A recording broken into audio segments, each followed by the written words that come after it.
still like that. Even like I'm thinking of things like Game Changer. Actually watching through Dimension 20. Dimension 20. When I saw the announcement, I was like, it's Pikachu, but it was actually Matthew Mercer. Oh well, I mean close. They're basically they look pretty similar if you think about it. That's true. If you actually think about it, both Pikachu and Matthew Mercer had sex with my wife. Sorry. I was gonna say have never been seen in the same room, but that works too. Oh my gosh. I was gonna say our electric type. Classic. Oh my gosh, that was so stupid. And that was the first thing you said on stream today. So.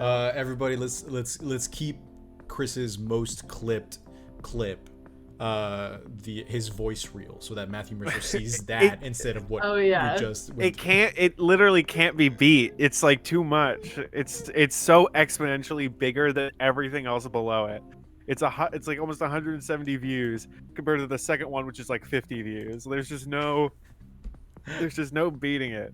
It's a titan of the industry. This will haunt me till the day I'm die. Sorry, I just thought of something extraordinarily morbid, and we're not gonna say that out loud for the internet to hear. Hi everyone. Hi. Welcome to TurnTables RPG. I meant to type up announcements. I have them. If I go to the general text chat within the crew server, it's sitting there in the box. I just did not hit enter. So yeah. Welcome back to TurnTables RPG. We are very excited to have you here. Oh, there's Eric. Oh my gosh, it's Eric. I hope it's a rare pull. Look at that guy. 5 stars. You can get at least $300 for Eric if he's in mint condition. Placing first edition. Placing a dollar value on our friends, are we? The vibe is weird. I can't stop. Eric can't turn on his audio because of work, so he does not know. He does not know. He does not know.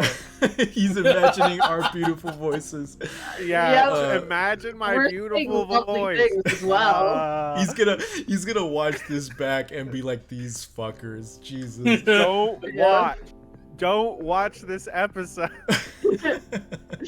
Should we so he can see us, should we all go ahead and like mouth and do like the big X together and be like, don't watch this episode? Now we all have Masha's voice. What a voice to have. True. Masha, we're gonna need you to record some lines. Please repeat the video. Repeat everything I've said, and then Saul will edit over it. Okay, you got it. Okay, repeat everything that I've said, and then I'll have Saul edit it over it. Got it? Okay, good. This will be a really funny YouTube clip. We'll definitely make this a YouTube clip. Now, Dustin, say what you want Masha to be overdubbed for you. Oh, and there goes Masha. We've ruined it.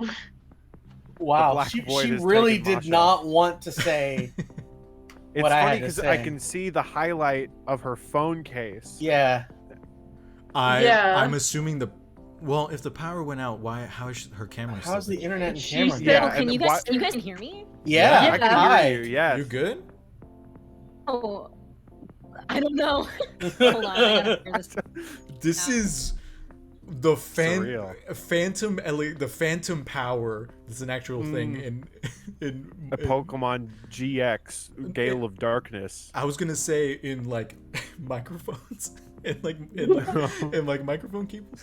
Oh yeah, like sometimes I'll hear like a news broadcast through my headphones. Sure. No, really. I mean, no. Actually, like there sometimes, like my XLR cables will pick up radio waves. Oh, okay. Yes. Exactly. Yes, the XLR cables. Masha's my phantom internet is This is While? this is a new superpower. We did not know that Masha was capable of this. Eric can't hear. He doesn't know what's going creating on. Wi-Fi. Should we try and mime it to Eric? Eric, two There we go. words. There she goes. There she goes. 2 words, let me- 3 vowels. Hold on, let me. Hello, everyone. words and- Music Man, our music bot, is now the keeper. Oh my For the gosh. time being. Music Man, what do you say? Music Man says fuck. Good stuff, Music Man. Thank you. Oh wow, Music Man is rad, y'all. Music Man is I ready. don't know why I asked you to download this song. There's no situation where this comes up. It's- I'm We're gonna gonna- write my entire mystery around this song coming That's up. what I'm talking about. That's what I'm talking about. That's the ingenuity we need. Because this is like epic. Like the battle is epic. We never really get This to that is- point.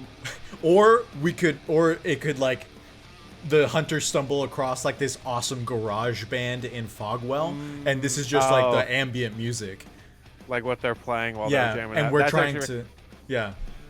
or, like you go to an actual metal concert. That's a pretty good use. It's like this is the vibe, because originally I was like, oh, this will be good battle music, but our battles are usually very dark and depressing. It's usually like, oh my god, we're all bleeding, god help. We can figure it out. Yes, that's correct, Eric. Masha does look different. We'll play this. Huh? We'll play this way. Oh, okay. Sorry. Why is a cartoon Well, Chris in Sol space? That's a great question, Mrs. Allard. I would say that we're just testing out some new stuff. Yeah, we're being very We- experimental now. We thought Chris is such a the valuable stream member. could use more. Yeah. Yes, exactly. Chris is such So a valuable true. member to the group and the stream that we thought maybe having to would up our Twitch Prime subscriptions, our viewer count. Yeah. Yeah, we We'll love double him the so. amount of funny clips I can make. Correct. Yeah. Just the random things. So I guess while we're waiting for Masha, I guess I can explain how Music Man works. This was actually a gift from my mother. I got a Stream Deck. Oh, So I I have- still want one of those. And so I have all the songs with little emojis to give me general vibes. This old man is when Chuck dies. What do you mean when? Oh. Guys, remember this moment? I'm sorry if you didn't watch season 1. I'm so sorry. Go watch it. It's on YouTube. Go Yeah, watch. it's pretty good. I guess Listen- we could just keep doing announcements. Go watch it right this second. Correct. We've Go watch got- YouTube. Monster of the Week season 1, yes. Return to OE, 12 episodes, fantastic sci-fi campaign run by Eric, one of our producers and friends and cast members, along with these goobers who did a fantastic job. Monster of the Week season 2, which is the precursor to Monster of the Week season 3, and then a bunch of one-shots on YouTube. Yeah. Timetable. And then also yeah, some good. the PowerPoint party. The PowerPoint Yes, party. we have the PowerPoint party on YouTube. You can watch it all on YouTube. It's on YouTube. Wow. On YouTube. Sometimes YouTube.com. I do forget how much content we have on YouTube. We do. Yeah. Hello, it is me, Chuck Duval. Please remember to click below He's to back. subscribe to the official TurnTables YouTube channel. Here's my turkey leg. Num, num, num, num. We have a Ooh, you're TikTok now hungry too, boy. right? Right, Num, so? num, num, num, num, num. We do.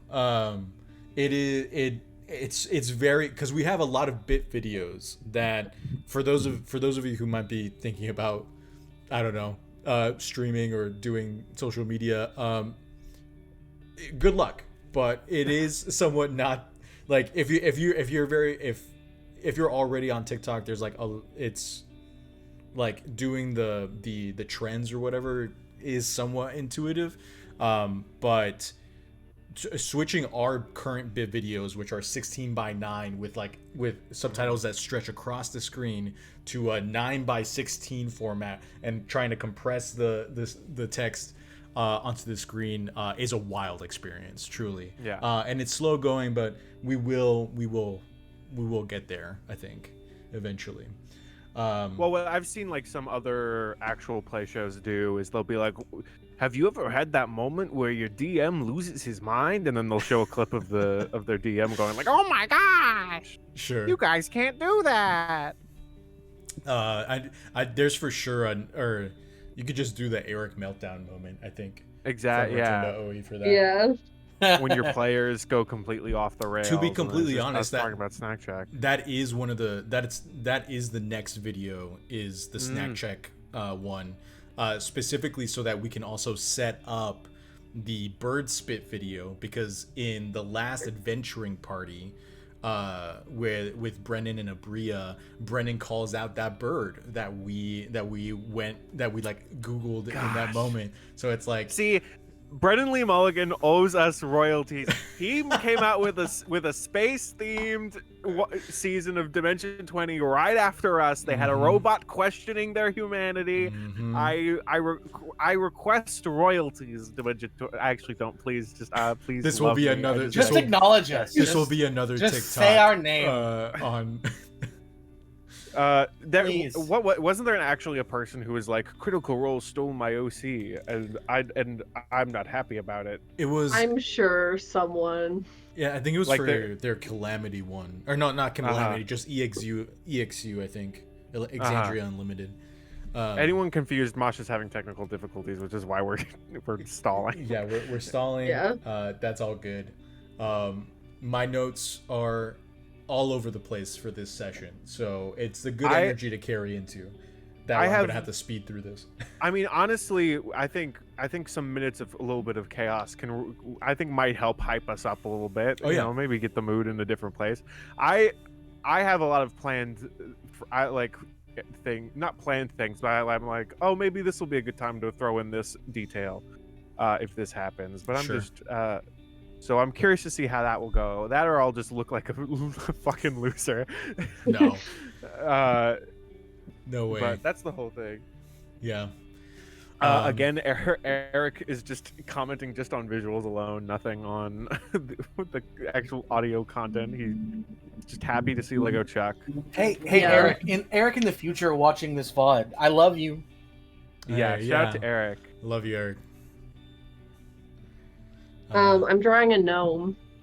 That's Ooh. cool. I know. Gnome. Oh, Ooh. If So- anyone's wondering why I'm looking down, I got new paint markers and I love them so much. I've drawn Hell yeah. 3 things today. I was gonna show you. Oh, here they are. I drew some gay Batman. a Batman. That's so good, actually. It is really good. I'd love that on And a then shirt. I drew 2 of the. Don't Prince. say that, Saul. The bots will be in the comments. You're correct. Guys, I wish but this it's- was on a it's shirt. a redraw of the Buy Little this Prince. shirt now on Redbubble. Yeah. There was I meant to ask Chris a question about It's Masha. is Masha in more dramatic lighting? In a different room, I'm terrified. I'm terrified of change. Change terrifies me. It's fine. I'm She's just actively pissing my pants. Chris. You're in a Don't- different place today. Like, Twitch you is can't- Twitch is No, gonna, don't Twitch is say gonna that to shut me. us down. Twitch, please. Twitch, please. It's in a video game. Gosh. That was is actually a Twitch terms of service thing. Like you break terms of service if you don't let the person on the stream go take a pee break. Yeah. Oh. That Welcome back, doesn't Masha. really get enforced a lot because they have to audibly say, "Please God, I need to pee," and then Sure. it's like a whole thing. Yeah, my power just went out completely. I mean, I still had internet because like the main house was fine, so that was really weird. And you know what they say, when it rains it pours, and it's just not going to be my problem right this very second. So Yeah. Glad you're okay. Well, we're good now. Yeah. Is there any other announcements we missed in that cacophony of chaos? Not really. I mean, if there are, literally just go back to like the other. There's nothing Yeah, new go back, from like see the another past episode. from past weeks. So Yeah, we don't have follow us anything on to social announce. media. Our amazing artwork on our overlay right now is by Patrick Costa. Please follow him at PCInc_ on Instagram and Twitter. If one of my amazing cast members will put !Patrick, this should come up in the chat. Yes, thank you. Damn it. And then I guess You're also too quick for me. exclamation point socials should also bring up our stuff as well. I'm not gonna even try. If it's not socials, then it's social. It's the difference of one letter. Yeah, there you go. There you go. And then obviously, please check out Chris's website. Commission him for the amazing artwork. Same thing with Mars. You just saw a sneak peek of their artwork on stream. What a grab for Turntables. What a highlight for us. I also released a short story on my itch that I'm putting in the chat right now. Yes. It's very good. It's very gay. I'm very proud of it. Hell yeah. This music right now, Chris. I really like it. It's making me feel like a youth pastor. of like, you know, Psalms 115. When you're in that said moment, God is among us. And you know, Among Us, you say? Among Us. You know who really hit the emergency meeting button for all of us? Jesus Christ. So true. Anyway, I'll do that. You know who else rode boxcars? Yeah, I feel like there should be like someone from the audience comes up and starts playing the piano. It's like it's the worship team. They're coming in like ones and stuff like that, and they come up. Somebody's gonna start playing the piano. Somebody's gonna start harmonizing and vocalizing and things of that nature. And then they're like, you know, I say this as if it's like a jokey thing, but I'm really just grabbing from the memory banks of like you know, if anybody has any, you know, prayers or needs in your just, darkest time, raise your hand and we'll come He is and the pray light. on you. It's just like that's what the music is giving me right now. You gotta close your eyes and bow your heads first. Everybody's gotta close their eyes. That's and bow right. their You have to close your eyes and bow your heads. Well, this is giving more contemporary church vibes, so you don't just have to. You do the arm raise. That's very common. Sure. Yeah. Because I don't know what they want to feel them up. I don't know. So that's church for you. It's church. Every time I sit down in my church, I'm like, "Where's this Jesus guy? I'm gonna feel him up." But it's also giving those like, you know, that like Call of Duty meme video that's like it's like that one where it's like she's like if we're all alone, then why are we here, or something along those lines, and then it like cuts to like I think a Nickelback song or something along those lines. It's weird, but it's the weak. Look at this photograph.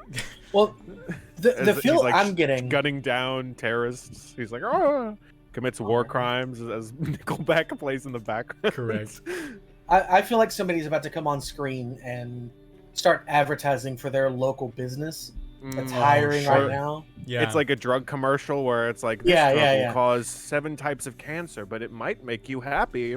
Or it's like a local movie theater that's like running the previews before the previews, and they're like, my mother's not happy about the. We take care of you. That's what I'm picturing. Yeah. Absolutely. Yep. My mother's not happy about the filling up Jesus line. I'd like to apologize to my mother. And Jesus. And Jesus.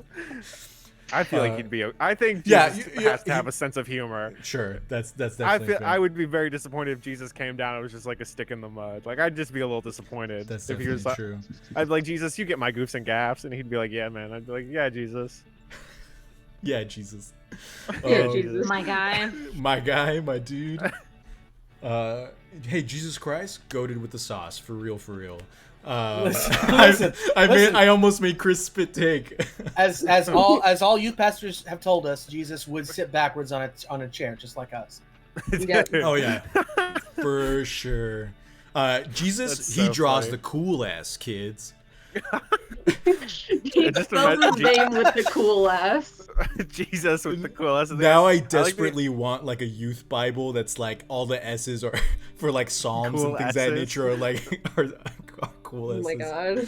This is probably one of our wildest announcements. Yeah, this is super. This is like season 1 Unhinged, I think. Yeah. Well, actually, it's kind of interesting because season 1 has some of the shortest announcements we ever had. Oh, sure. No, that's true because I think we get more comfortable with each other, and then we We're more comfortable BSing. Definitely return to OE announcements, I think. Yeah, return to OE was probably one of...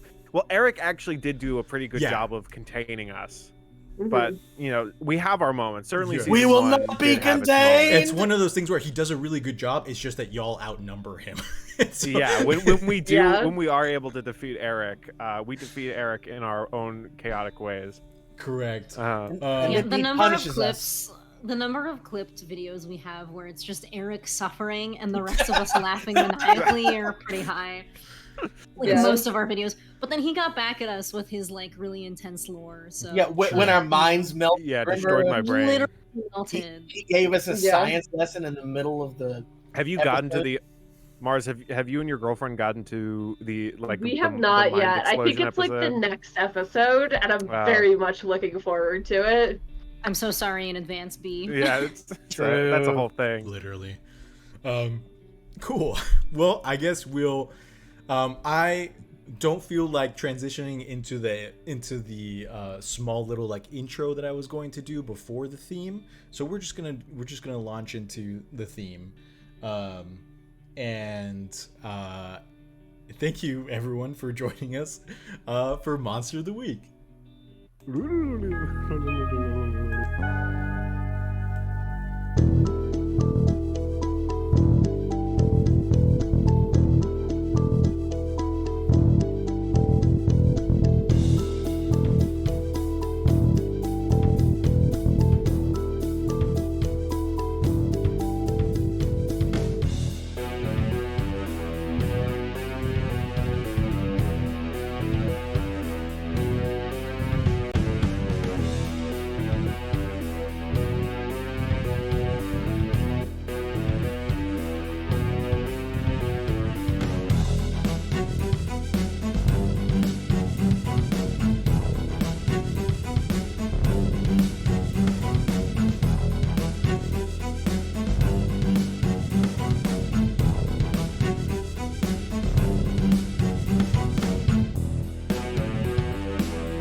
This time because I had to like relocate my entire setup to a different place.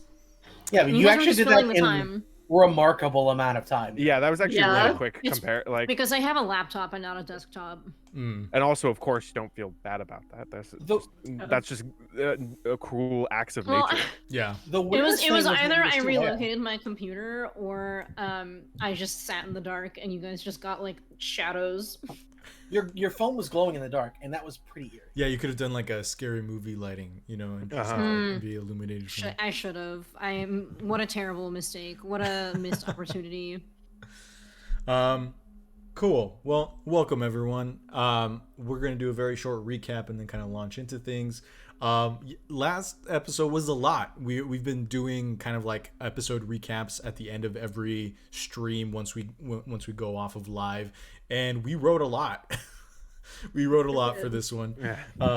Essentially what happened was right after our hunters had kind of like had begun to find clues within the crime scene, they were interrupted by the somewhat pseudo neighborhood watch, the parent residents against trouble and terror, the Pratts, within Fogwell. At that point, they call for a town meeting. The hunters are whisked away to Miss Merrill's antique shop to essentially be debriefed by Sheriff Lester and Miss Merrill about like the town is still pretty pissed about the burning down of town hall, about all these weird things that have been happening technically that have been escalated since your arrival here. and like specifically warning Cole about like, you know, these townspeople are scared, and then finally giving them the warning not to talk about the supernatural, because if they were to do so, the townspeople in their current state, being influenced by the Rage Mountain, would be, you know, they would start seeing enemies everywhere, and it would be a bloodbath. So on that happy note, the hunters are transitioned over to the. Oh hey, thanks Diesel. Thanks Diesel Shot for following. They are transitioned over to the Fogwell High School gym, where I will say most of them are transitioned to the high school gym. Philip decides to stay outside with the children and teenagers, and essentially tries to get them into a. What would you call it, Chris? What were you? I try to recruit them into the revolution. Right. What revolution was that? The one, the fuck your parents. Right. They don't know what's good for you. Well, one, it was more. His pitch was, hey, all the adults inside are all fighting with each other pointlessly, and like accusing each other of evil wrongdoings. We should be the ones to set an example and fight out of love. So let's rise up and fight against this hatred that's going on inside. Was his pitch? But it didn't really sell that way. I didn't see the raid. Thank you for the raid, Tabletop Anthologies. Thank you. Oh my gosh, welcome. Welcome. Welcome. I'm sorry that you had to come in on my rant of revolution. No, you're good. It gives me such They came vibes. in a couple minutes before. You're good. Okay, good. It gives me vibes of like the Jimmy Neutron movie, where they're rallying the kids to go save their parents from. And I'm like, no, let's actively correct. not save your parents. It's like it's an Philip odd is shadow. anti-Jimmy Neutron. Correct. What's the opposite of brain blast? That is what we always said, you know, in season 1. Wow, that Philip sure is the opposite of Jimmy Neutron. Yeah, definitely, absolutely. Yeah. And we put that on a shirt. So while Philip is outside trying to rally the children, we are inside with Fig, Cole, and Ren, as essentially they are kind of like set up onto the dais with the council members, the mayor, Jessica Hollow, Miss Merrill herself, Sheriff Lester, the stenographer, things of that nature. As citizens file in, there's like about 120 people packed into this gymnasium. The vibes are off. They're like, there's like a buzzing of annoyance, frustration, anger, which is immediately cut through by the introduction of resident surfer voice Boromir Stevens with the silent R, who kind of like breaks the tension that had been building up until that moment, only for the Pratts to come up next with their questions about led by Jamie Foster, who Cole knows as kind of like a town regular, a town citizen, and who was very kind of like very close with Miss Merrill growing up, since his father disappeared, and like he helped her when she became blind, and like was her teaching assistant for a while, and now they're at odds against one another. During the assembly itself, Fig, I think you noticed something very interesting about Jamie Foster. Do you mind telling us what it was? Jamie Foster was the Pratt, correct? Correct. He was the one speaking into the mic. Yes. So every time Jamie Foster would speak, there was a tech bro sitting nearby that was mouthing the exact same words, which is whack. So I noticed that and I let everybody else know. Correct. And then layered on top of that, from our mystical end, Ren, do you remember what you noticed about just like the general scene of the gymnasium? I remember there was an air of like coercion isn't the right word, like magical coercion. I can't remember the exact term used, and that it seemed to sort of be emanating from this tech bro. Mm-hmm. Correct. His was like it was a sort of like an influencing type of magic, definitely. Mm-hmm. on Jamie Foster and pretty much all the Pratts, along with several members within the crowd itself.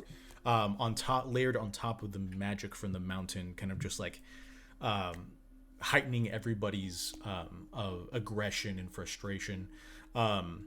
You also notice that Miss Merrill had her own kind of like pulse of magic that was counteracting it for a time until it was overtaken, causing Miss Merrill to collapse and kind of like break into some kind of like shock, essentially.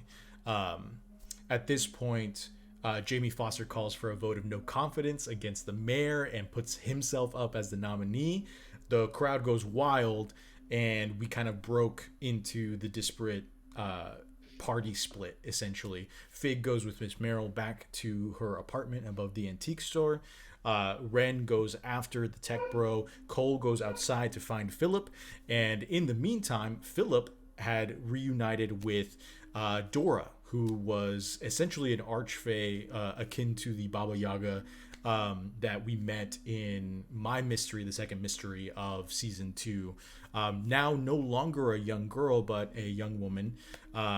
And she has enlisted Philip's help in finding the Fogwell.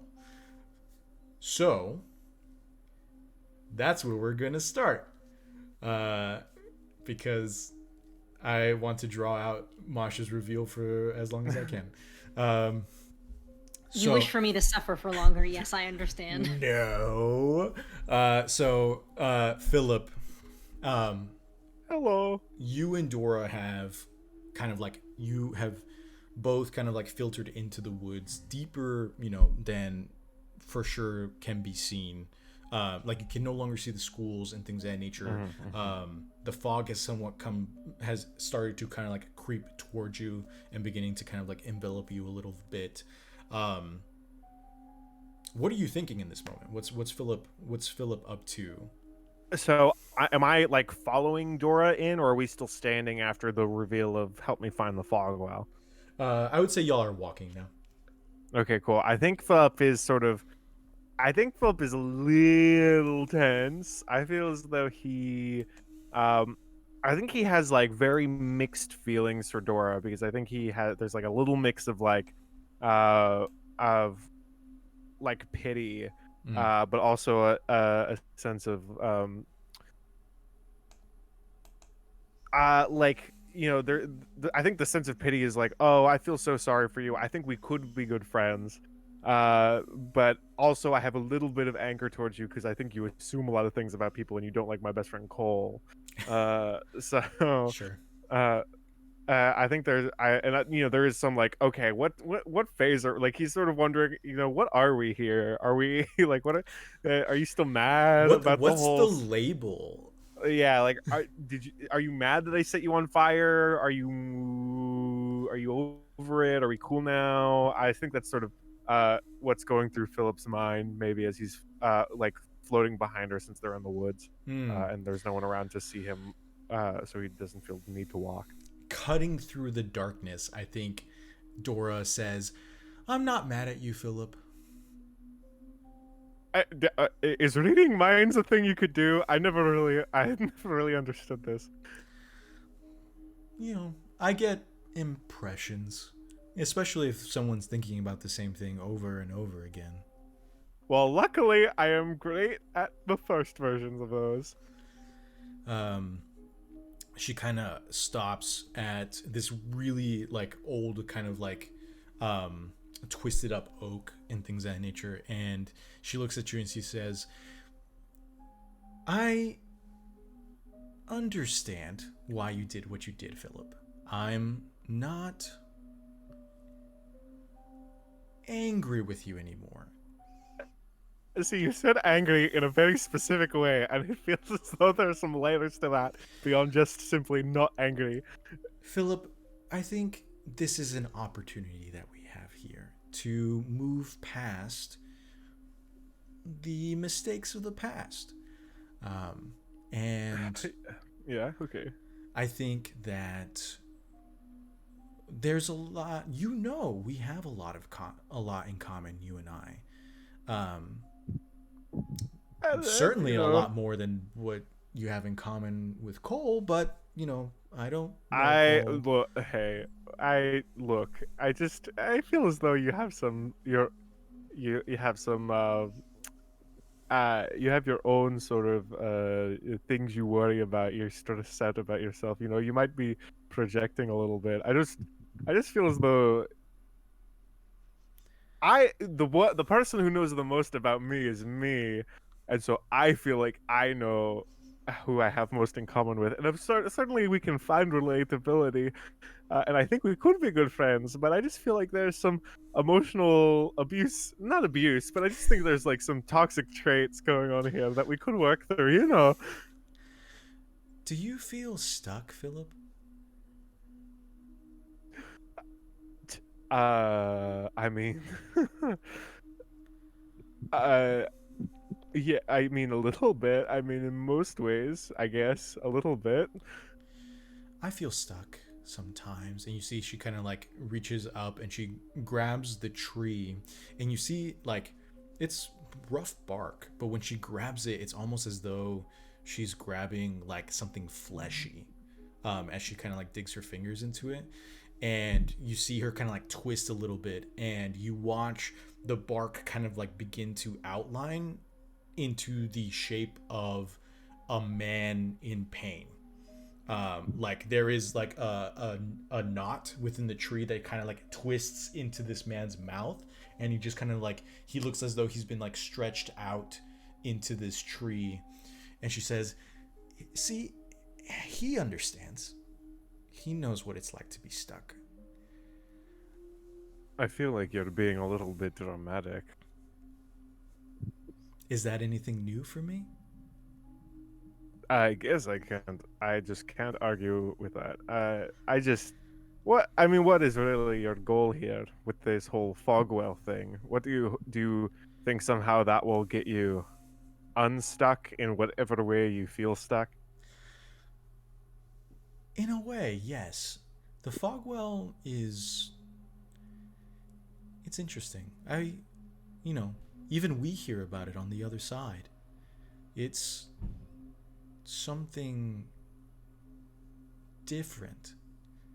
And like you've kind of like, you being a supernatural being, Philip, you kind of understand, you kind of understood that that Dora was like of the Fae.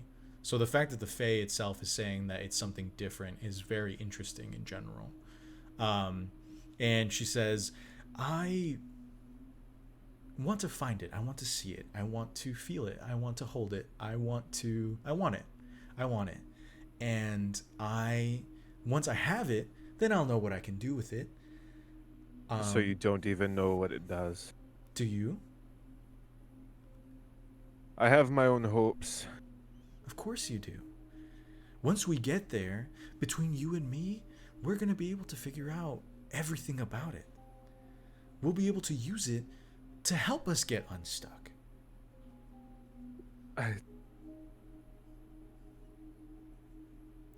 I was hoping that I wouldn't feel so stuck anymore. That I wouldn't feel the need to look for a way to be unstuck. She kind of like, you watch her, she almost like mimics you. I'm assuming that you have been floating this entire time rather than walking. She also, like creepy Philip floating. Like, correct. You see her like somewhat rise off the ground, her toes pointed like a ballerina, and she like floats to you, and she says, I know that. I know. I don't think you do. Philip, even the Fae, we have cycles. We go through motion. We go through bloom and death. I remember times when humans gave me gifts for safety, when they left boons out for me to find, to keep their families safe, to keep their villages safe. I remember these things, but I had to be. I had to become new. I had to become this again. Everything has cycles, Philip. I'm. I. I don't want to become new. I just want it to. I'm scared that I still want it to end. And you see, she kind of like, she, again, still floating. She kind of like curls up almost into kind of like the fetal position in front of you, so that y'all can be like eye to eye. And she says,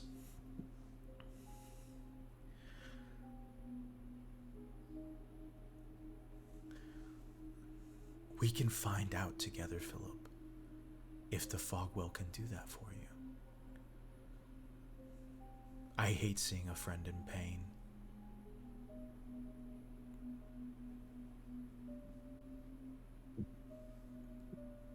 It's just all I've ever known. I don't know what else I would be. And you see, she kind of like, she smiles when you say that, and her smile is just like a little wider than like what a normal human smile. Like there's just like a little bit more teeth. A Joker. And like it just kind of like spreads like a little bit wider. And I think like at this proximity again, you can see like the interesting like 3-leaf clover pupils that she has. And she says,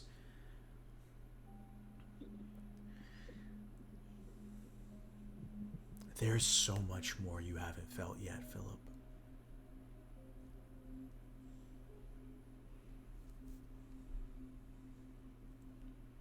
And we'll go ahead and fade out there. And I would like to jump to Cole.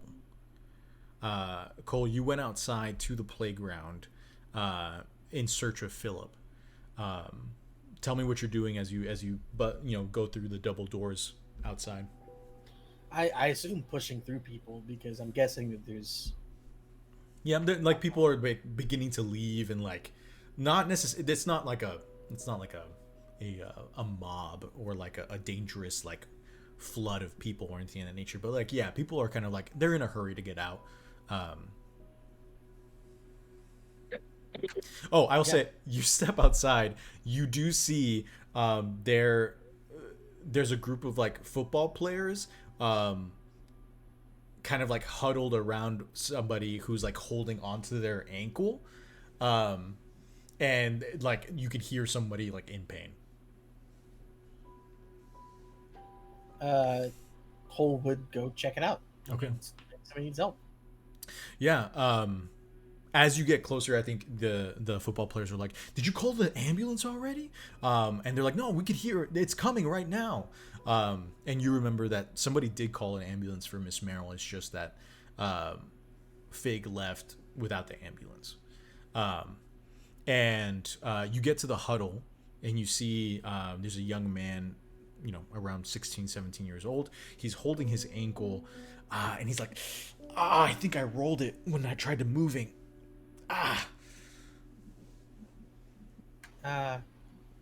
What happened?"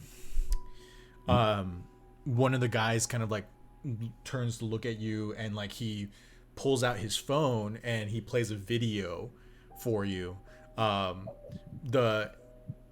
And you watch as these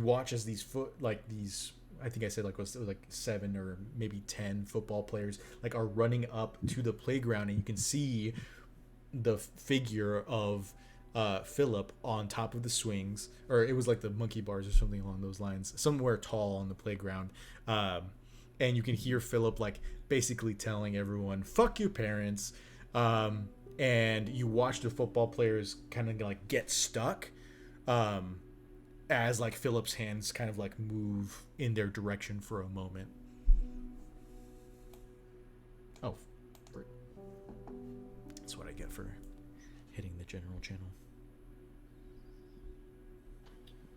does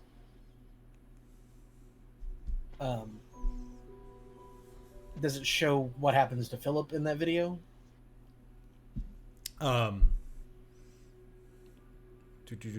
It's weird because at a certain point you can see that Philip is continuing to talk, but the video kind of like glitches for like about like, you know, the guy kind of like swipes off the video and he's like, it just froze like that for like a minute and then the guy was gone. I don't know what to tell you. Gone? Like Gone. he left? Or... Yeah, he was there 1 second and then the next second just gone.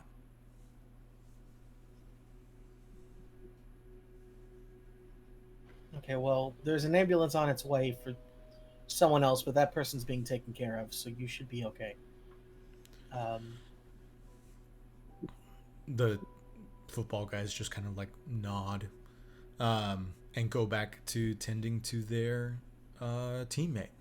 What else does Cole do? I mean, he has no idea where Philip has gone, so I think that actually I know what I'm going to do. So I am going to use Cole's weird move. Ooh. Tell me more. Well, it's like his alternate weird move, right? Mm-hmm. So for those of you who are new to Monster of the Week, usually the weird move that's common to everyone is use magic. But in a kind of an expansion, there's something called more weirdness that allows people who may not be able to justify being magic, like Cole, who is just a normal person, and gives them something else. Some of these things are still kind of magical in nature, and really I guess they kind of all are in a way, but less so in a lot of times. For example, Cole's is trust your gut. When you consult your instincts and what to do next, roll plus weird. Note that your gut will point you somewhere important, but it does not care about your concerns right now. The current mystery is just one important thing amongst many for your hunter. So what I'm going to do is I will roll plus weird, and depending on what I get, I will just decide what happens to Cole and where he's going to be going from here. Dope.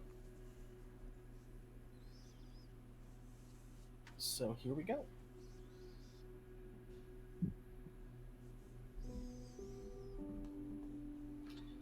Okay. So I rolled a 2 and a 3, which is a 5, but I do have plus 2 weird now. So it's going to be 7 total. Okay.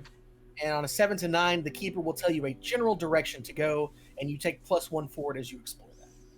Ooh.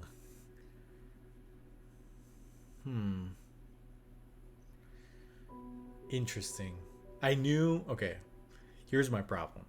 I knew that Cole was going to go looking for Philip. For some reason I just didn't contend with the idea that I was going to have to point you in a specific direction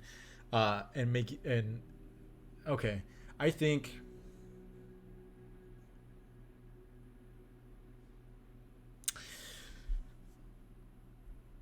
in your gut, seeing what everything that happened in the gymnasium, I think you're worried about Philip, but you're looking around as these parents are coming out, they're grabbing their children, they're heading to the parking lot. You can see there's varying degrees of just like nervousness, like concern, things of that nature.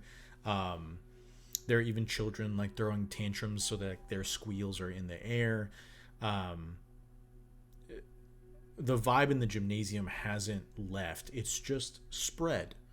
And so your gut tells you, GOM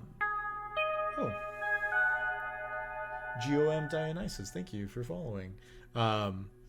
Your gut tells you the parking lot is where you need to be.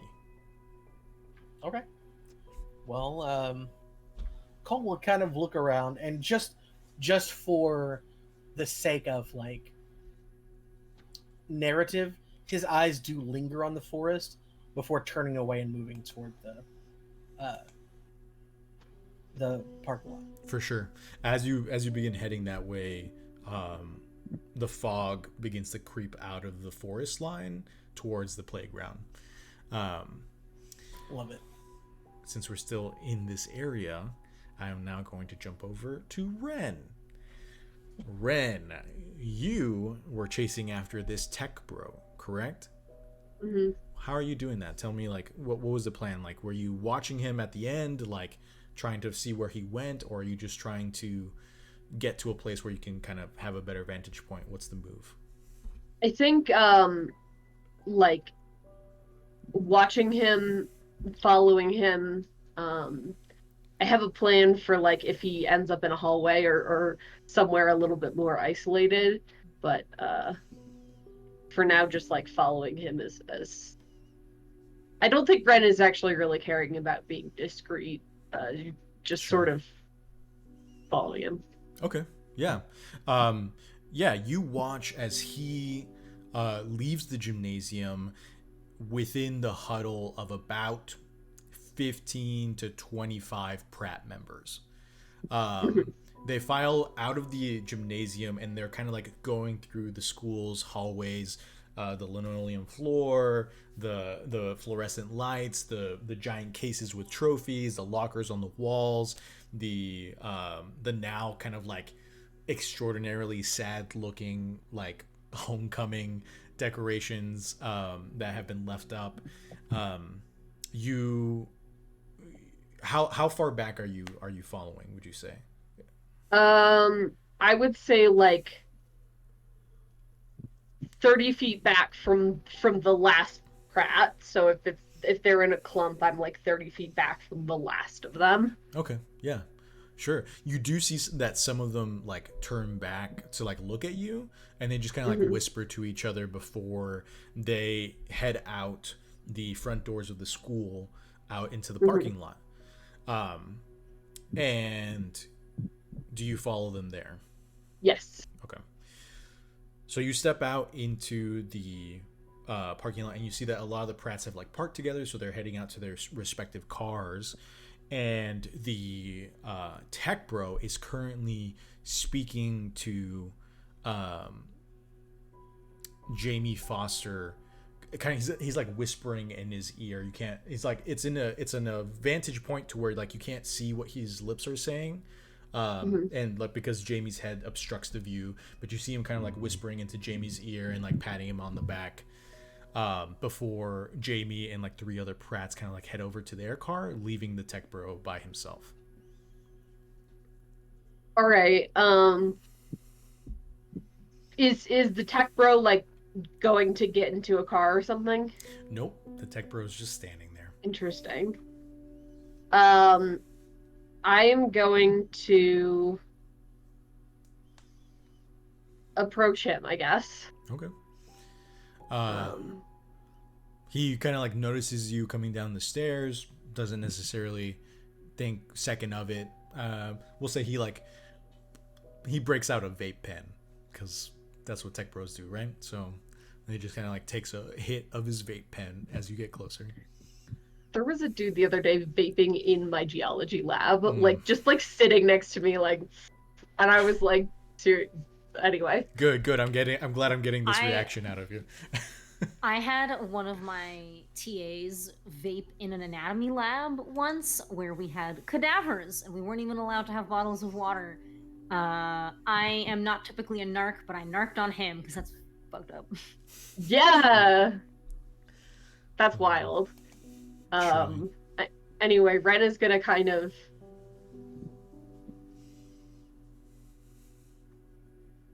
I think Ren walks up to this guy and then realizes they don't know what to say, and sort of looks at him and yeah. You come here often? Trying to think if I have whatever. I'll just use this pen. He kind of like he like blows the smoke through his nose to like keep from blowing into your face, and he's like, "Can I help you?" I don't know, can you? Got anything to say about the influence you have over the Pratts? I mean, you're very intuitive, I suppose. I just told Mr. Foster that my real estate agency would gladly sponsor his running for mayor.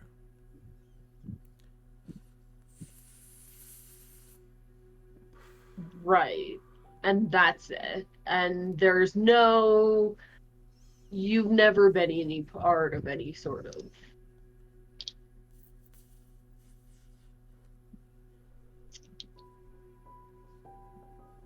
I think Ren is going to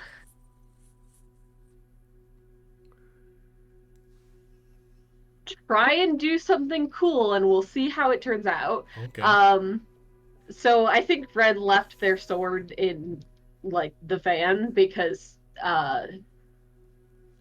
Taking a weapon to weapons an are frowned assembly. upon at PTA meetings, and I think Ren is going to try and use magic to basically summon this like linked weapon into their hand, to sort of give this guy a taste of like, you and I both know magic exists, etc. So I think Red's gonna try and use magic to do that. Okay. Which I guess would be under the effect of Do something beyond human limitations. yeah, do something beyond human limitation. All right. It's a That's very catch-all kind of one. Yeah, if you really think about it, it's a very catch-all. That is a 7 + 3, which is 10. Perfect. Goes off without a hitch. Tell me what it looks like. I think Ren is like, yeah, but there's something special, and on the word special, their Kopesh appears at their hip, and they sort of rest their hand on it. There's something special about your influence. The moment you summon your weapon with magic, or like this magical avatar of your weapon, you hear the footsteps of like 10 individuals, and you turn around and you see a ring of Pratts have like stepped up to the steps of the school. Like the two of you are on the steps, they're at the bottom of the steps, but they are looking at you avidly. Something I will say, you notice on the 10 of them, they all have AirPods in their left ear. Interesting. Does our tech bro friend have any sort of headphones in? He's got one AirPod in his left ear. Okay. Ooh.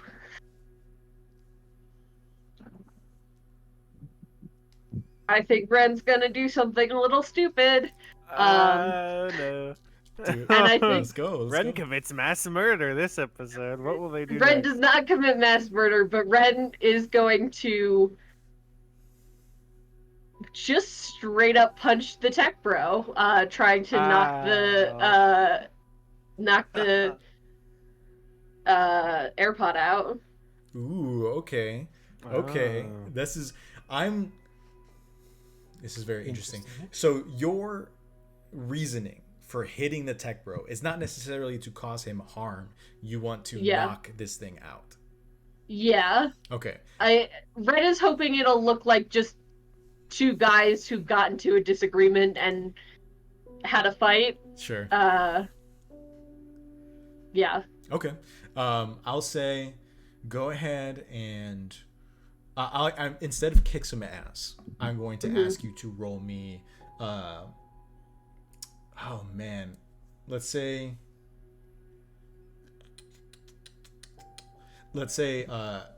act under pressure, because I think it again. You're you're not trying to harm him per se. You're just trying to knock this thing out of his ear. Yeah. So it'll be 2d6 plus cool. That's another 10. It's another 10. 8 plus 2. You set out to do what you want to do. So yeah, what do you hit him with a fist? Do you slap him? Like what? Tell me the violent details of this, Mars, please. I think Ren just sort of like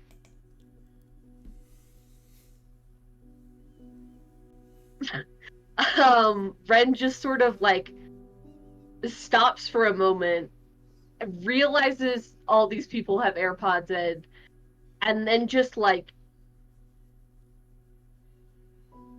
slaps him to sort of like push the AirPod out. So it's less of a like Ren knows how to fight. Ren could fuck someone up if they punched them. So this is more of a just like a not even trying to be like aggressive and hurtful, just literally like a cat when you're like drinking water or something and the cat's just like So you're not like trying to grab it out, you're just trying to bop the head on the opposite side so that it will knock it out. Yeah. Okay. Yeah. Is it the AirPods Pro with the silicone tip to help for a tighter fit? You use code TurnTables RPG at checkout. If we had a sponsorship from Apple, that would be crazy. Holy they don't do that. They just don't do that. That would be insane. Enter code TurnTables and see what happens. Probably nothing, but check out our new Apple Watch app, where Chuck helps you get fit. Eat another burger. Take the burger, put it in your mouth. Chew burger. Yum yum yum. You gained 2,000 pounds. Congratulations. Yeah, you slap the guy. You hit him in the head. You watch his head cock to the side. Something like, odd question. Has Ren ever worn AirPods? no, I think they've got like the big clunky headphones. Okay, cool. We'll just say that maybe Ren has seen people like drop their AirPods or something along those lines. Like, that a good like hit would more than likely knock out a normal AirPod. Right. The AirPod does not come off. However, like a second or two passes before 4 of the Pratts come up and grab you, and force your arms behind your back and are now like holding you in that spot. Yikes. And they're all kind of like just like yelling expletives. It was like, hey, what the fuck? Like, why'd you hit him? Blah, blah, blah. All this kind of stuff. And you do notice that you are also attracting eyes from other people in this parking lot, not just the Pratts. We're doing well to show that we're not a danger to the town. Yeah, right? And also Ren now has their sword on their hip. Good one, Ren. Good going. Good fucking job. The tech bro kind of like he holds up a hand, and you feel the grips tighten, but they don't completely let go, or like you feel the grips loosen. They don't completely let go of you. But he just kind of like gets up, and just kind of like rubs his face, and he says, I expected more from you. And Ren grits his teeth and said, I can do more. The tech bro says nothing. The Pratt on your side opens their mouth and says, oh, I know you can. In the same voice as the tech bro. I hate that. And Ren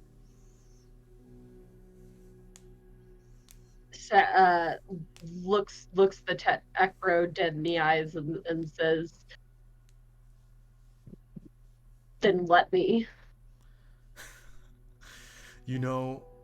I'm almost tempted to, says the one behind you. And then the voice returns back to the tech bro in the front, and he says, I'm almost tempted to. Because, these people out here, they're standing on the edge of a knife. And you're meant to be helping the hero? I've been in this town for... Well, sorry, I should clarify. This body has been in this town for, a couple of years. They're known as a real estate agent. They're known as a community member. What, you came in a year ago? And you hang out with Cole Van Helsing? And you carry swords around town with your shady-looking friend? Do you think the people in this parking lot are going to think you're helping now that they've seen you strike me? Or are you just going to make them more afraid now? And when he says the word afraid, you feel a slight like reverberation. And as you feel kind of like this influencing magic hit you, I'm going to need you to roll me and act under pressure to shake off its effects. All right. I am rolling really fucking well. That's 11 plus 2. Hell yeah.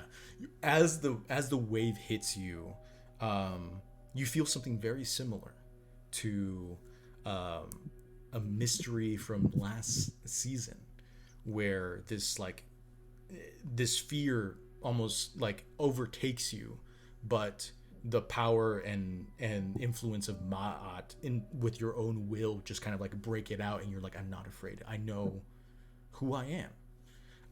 And he watches you with like a cocked head, and he says, very good, very good. You are a hero, aren't you? That's a shame. I was such a fan.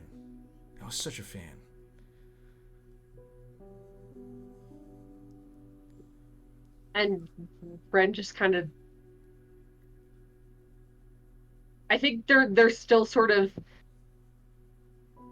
pushing against... Because even if they dispelled the magic of the words, I think the actual words this guy was saying have sort of gotten to them.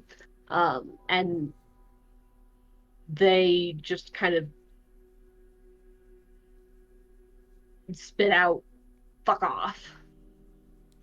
I'll say at this moment, Cole, you turn the corner into the parking lot and you see Ren being held back by 4 Pratt members speaking to this tech bro.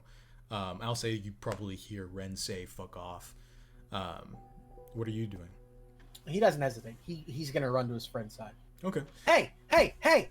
Immediately, like, the remaining 6 Pratt members that were still at the bottom of the stairs kind of like step in front of you, and they're like, hold up. Your friend stepped up onto our guy, okay?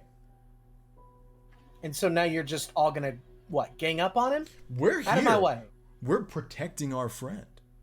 Well, then let me go get my friend. They're like, and they kind of like, they all look up at the tech bro, and he kind of like looks down at you. I'll say that gut feeling that you had, you're getting the sense this is why. And so he kind of like nods and kind of like waves his hand, and the 6 part ways to let you through. The 4 do not let go of Ren, but you are allowed to go up the stairs to this exchange. And he will. He's not going to hesitate. Okay.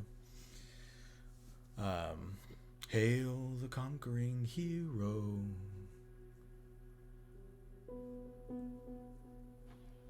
Let my friend go. Your friend attacked me, and he shows his cheek where it's like red from Ren's strike.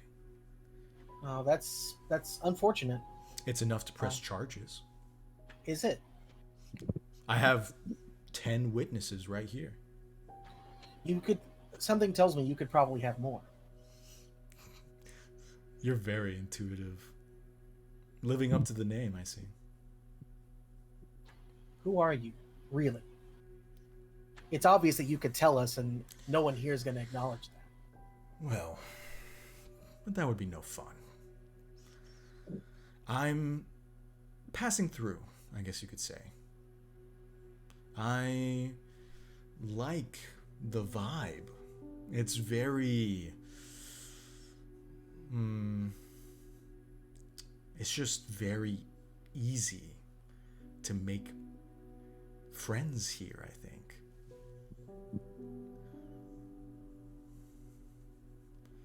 You mean... And he just kind of stares at him for a moment. So I switched to the Searcher. Mm-hmm. And one of the things that the Searcher gets is a first encounter power, and I chose Cryptid Sighting. Oh. Because Cole has absolutely Cole has always believed in the supernatural, but his first real experience was, I guess Philip isn't exactly a cryptid, but he kind of is. Sure, an evidence of the supernatural. Sure, and even I guess before that, I don't know if that happened before or after he saw Apophis' snake form. Oh, sure. During the Memphis final incident, during the incident. Regardless, it was a cryptid sighting, so that's kind of what I leaned into. So with cryptid sighting, you take note of any reports on strange creatures. Whenever you first see a new type of creature, you may immediately ask one of the investigate a mystery questions. Would you count this as that, or should I wait until we know more that this isn't just some tech dude trying to creep us out? Because I can understand that. Fascinating. You could always just investigate the mystery if you wanted to. I could, but I guess that's why I'm asking. Or actually, great point. I would like you, Cole, to go ahead and read a bad situation. All right. Cool. Oh, actually, I was about to say I'm great at that, but actually, he is better at that now. Okay. That's one of the things that improved. That's good. Between then and now. Here we go. But we'll see what happens with the roll. Oh, then this is I would get a +1 because of the gut. Mm-hmm. I didn't need it because I just rolled boxcars. Hell yeah. So you get 3 hold. Yeah. What's my best way in? What's my best way out? Are there any dangers we haven't noticed? What's the biggest threat? What's most vulnerable to me? And what's the best way to protect the victims? What's the best way to protect the victims? We'll start. Victims, I'm assuming at this point, meaning myself and Rin, sure. Who are currently surrounded by these dudes. Yeah, you take a glance around and you're beginning to see, there were families getting into their cars. You see several adult parents, men, women, closing the doors and kind of looking up at the situation now. And fathers are doing the thing where they kind of step out a little bit further to kind of see what's going on. The mothers are staying by the car. It's a mishmash of situations, but the citizens are just kind of they're slowly encroaching on the space. Very soon there won't be privacy to talk candidly, because they're kind of they're beginning to notice shouts are being heard. To protect the victims, I would say you need to diffuse this as soon as possible. If we're talking about the victims for y'all. Okay. What is my best way out?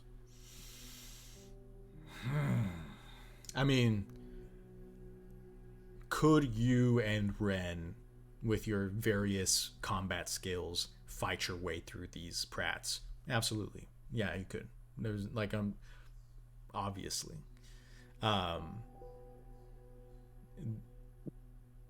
You know where your van is. The way out of the situation, the physical way out of the situation is in every direction because you're outside, you're on the stairs, all that kind of stuff. I think the way out of this situation in regards to the social the social aspects and the conversation being had is more of y'all are gonna have to take an L on this one and try and diffuse and leave as quickly as possible before a greater scene is made if the cops are called, all this kind of stuff. There's you just left an assembly in which was all about whether or not the city could trust y'all, essentially. And you made a very good case, Cole. You need to be careful with the way you move through this. All right, and last but certainly not least, everybody's favorite question: are there any dangers we haven't noticed yet? Oh, I was hoping you were going to ask that one. I had a feeling you were, so I waited till last. At this close proximity to the tech bro, I think in regards to just like how quickly Ren kind of like lost focus, especially with like the verbal jabs and things of that nature, they might have missed this. But Cole, with your cryptid information and all that kind of stuff, this close to this tech bro, you watch as the AirPod on his ear slightly flexes. And you realize that's not an AirPod. It looks like some kind of like tapeworm. Oh no. Okay, my memory of episode 1 is currently washing into my head. Specifically the end of that.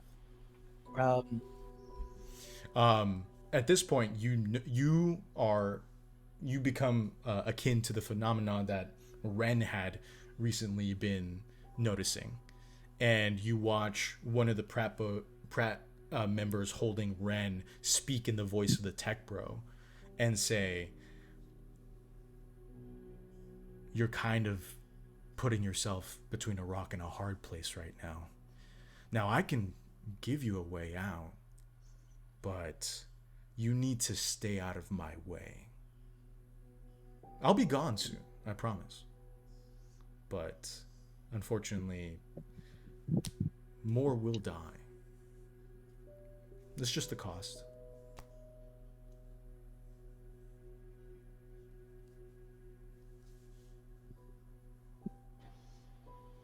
You and I both know we're not going to let that happen. Oh, I mean, you are welcome to try and stop me. We all know how good you are at stopping things, Apophis. Oh, I'm sorry. Are you Apophis? Cole steps between the two of them. Ren is fucking pissed. He smiles, very happy to have gotten a rise, and he looks at Cole and he says,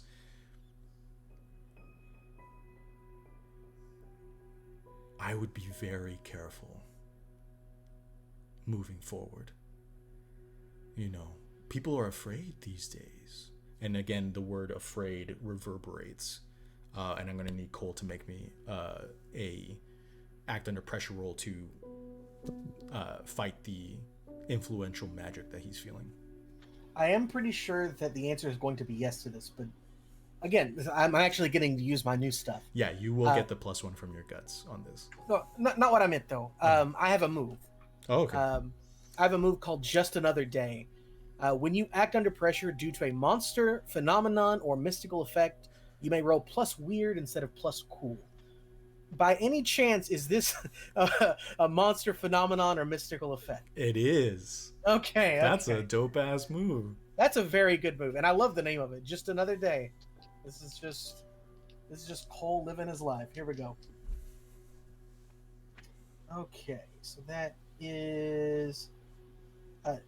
okay, this is a very important question. You did say I get the +1. Yes. That's a 10. Nice. Hell yeah.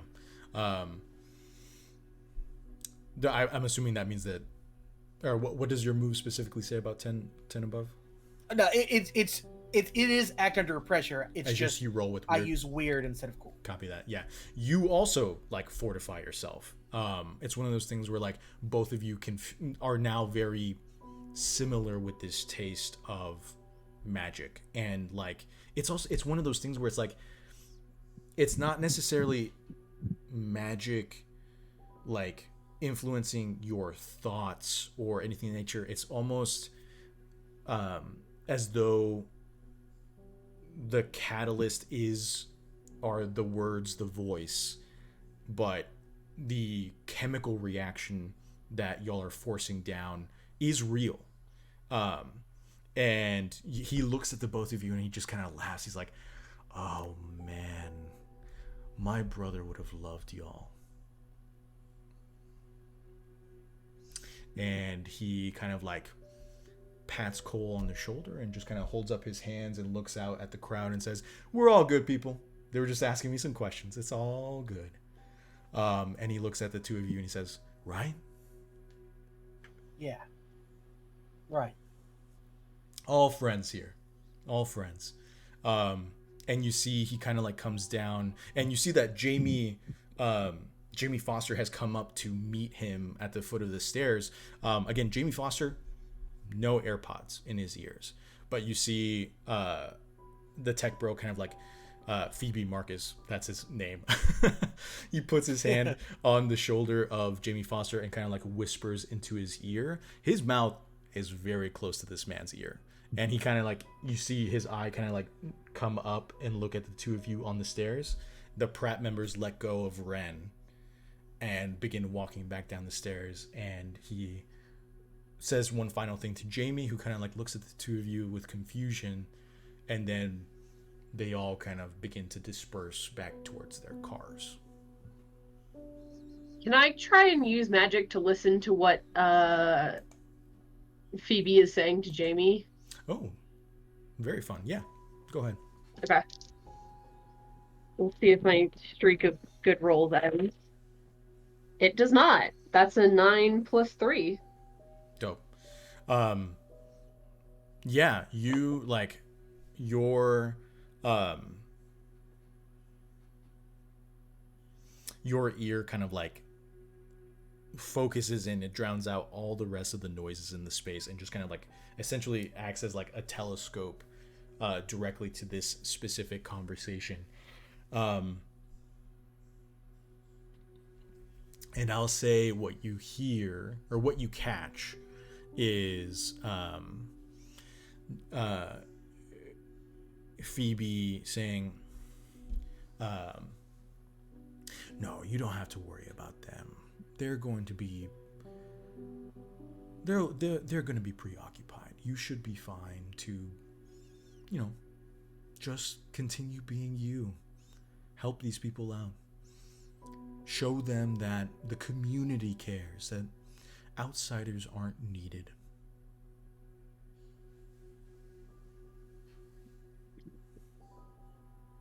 All right.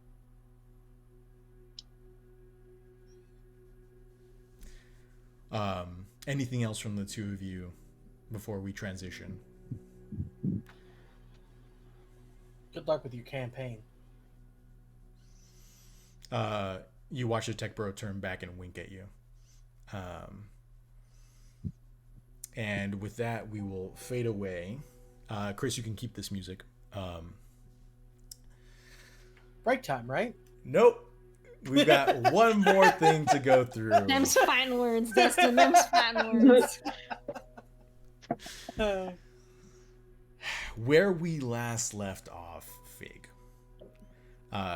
She was tending to Miss Merrill, who had essentially gone through shock after some kind of like magical exchange between Phoebe Marcus. Upon getting her back to her room above the antique shop, Fig was addressing Miss Merrill when there was no response. In a hurry, Fig goes over to check Miss Merrill's vitals, and in that moment where her hand touches Miss Merrill's, Ash the Seventh, Miss Merrill's cat, a very young cat, kind of jumps up, lands on Fig's hands. They look at one another and Fig sees that Ash doesn't have the eyes of a cat anymore. They are cataract over, and then Fig's vision went dark. Fig, you wake up, and you are laying on Miss Merrill's bed.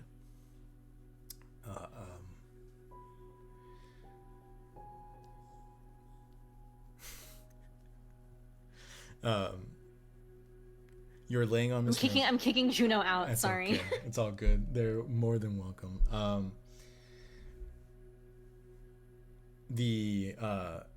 You're laying on Miss Meryl's bed. The fan is going. There is sunlight streaming through the window. What are you doing?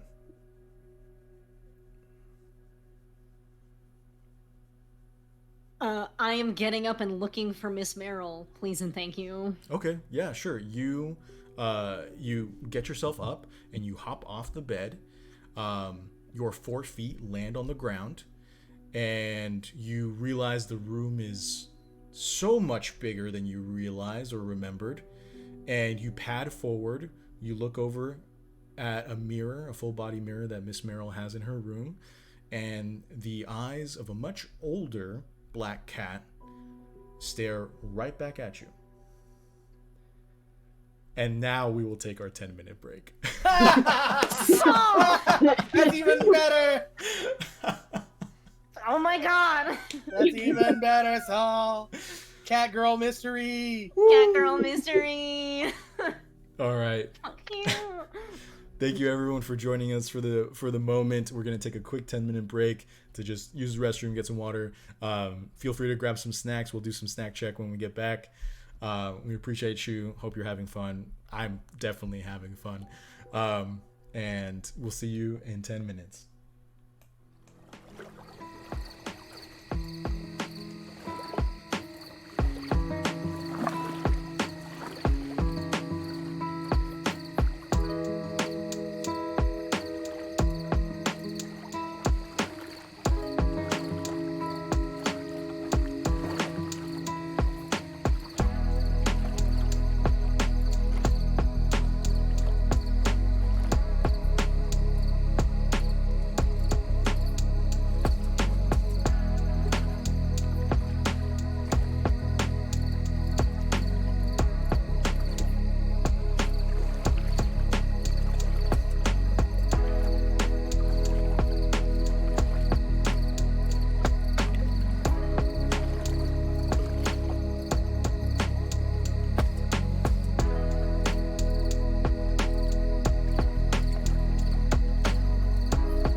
episodes. And so like that's how I watched them too, but I didn't watch them until I was like, I want to say like a teenager. So yeah. I'm old, so I watched the season premiere or the series premiere after the Kids' Choice Awards one year. Oh, nice. Damn. But I'm also the Kids' more of a Choice cartoon. Awards before SpongeBob. Yeah. I felt like the Kids' Choice Awards was after SpongeBob. Feels like such a modern invention. Nope. No, it was definitely around then, I think. I can say 100% it was because I just think of SpongeBob as before time itself. Sure, it's not. It's not. I just can't imagine a time where there is no SpongeBob. Right. We're not thinking about time as like pre-millennium. Are we live right now? Yes, I just saw Eric respond to me.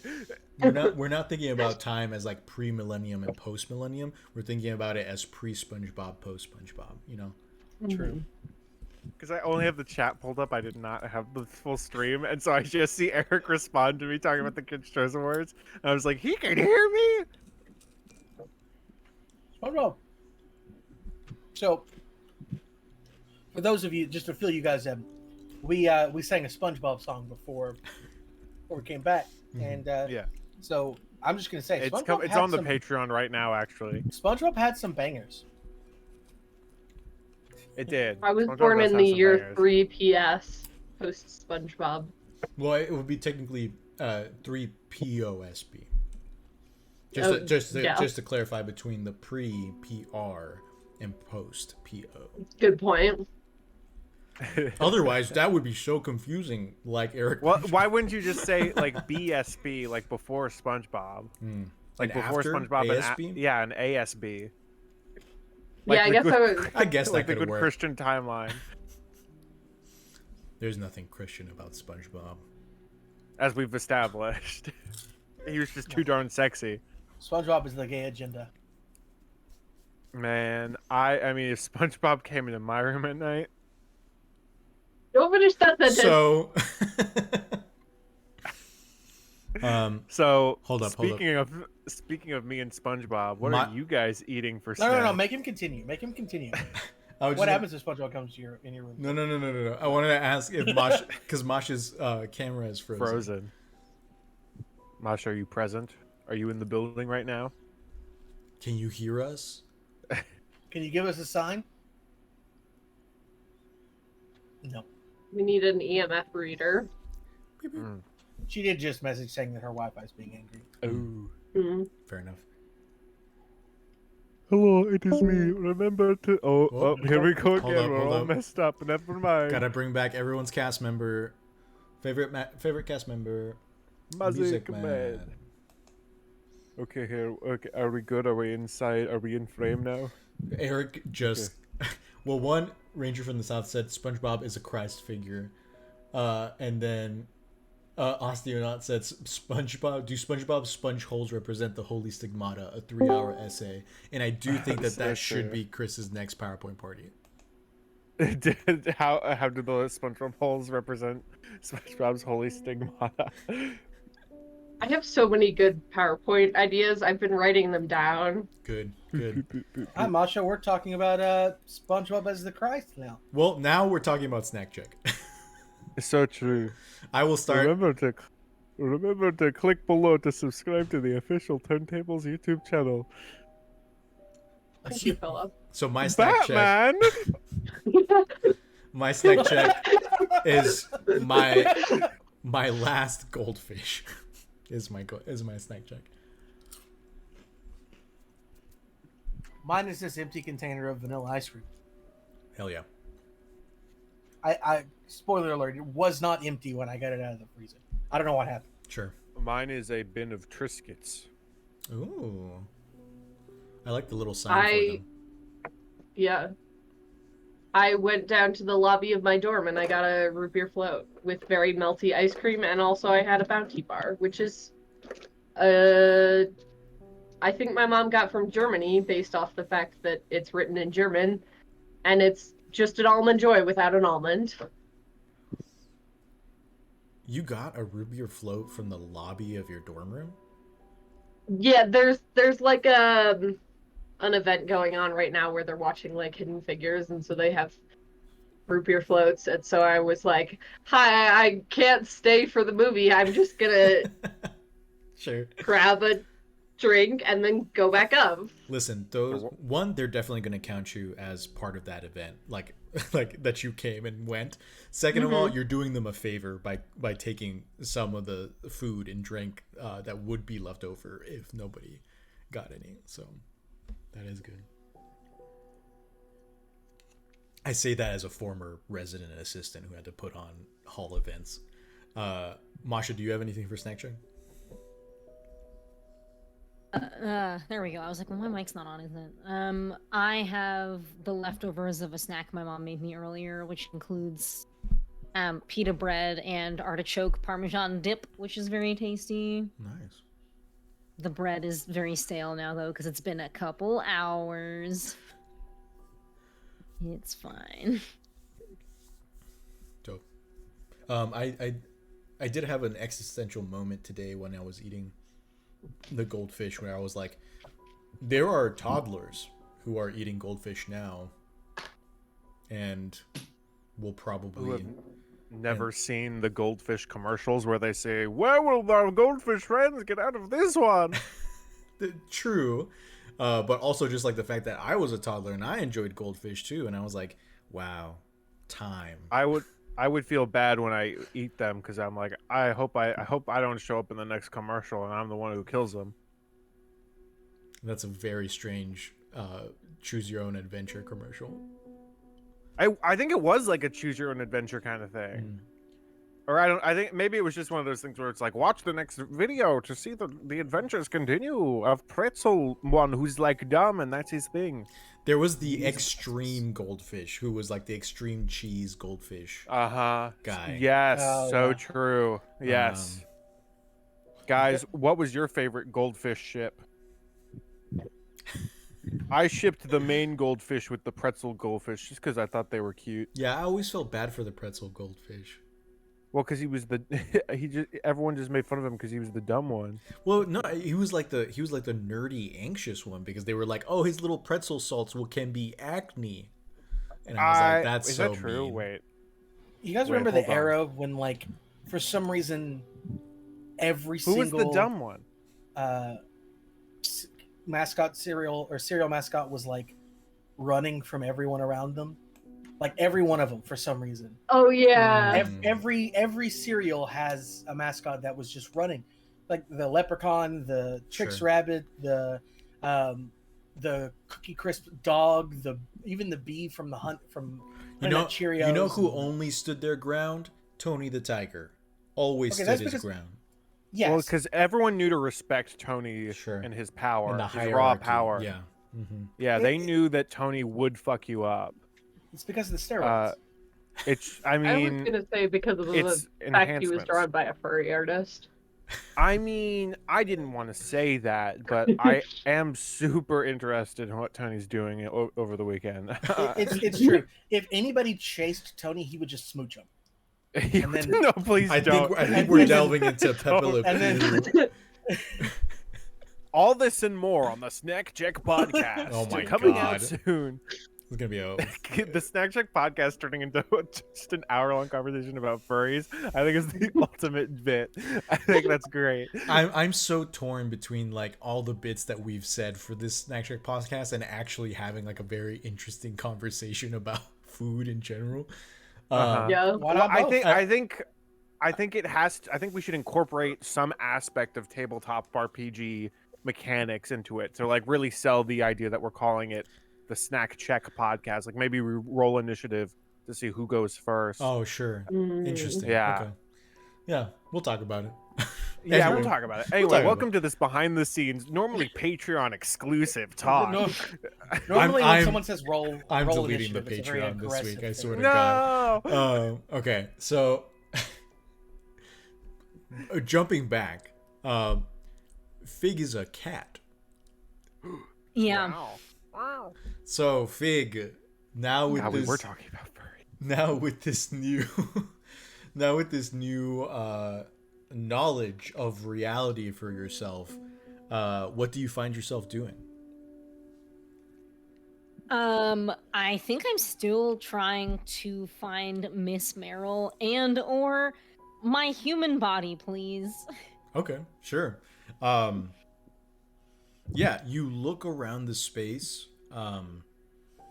It looks pretty like, it looks like how you left it or like how you found it last night, bringing Miss Merrill back. The door is open, and I'll say, with your cat ears, you can hear the sound of tiny feet pattering on the hardwood floor outside the door.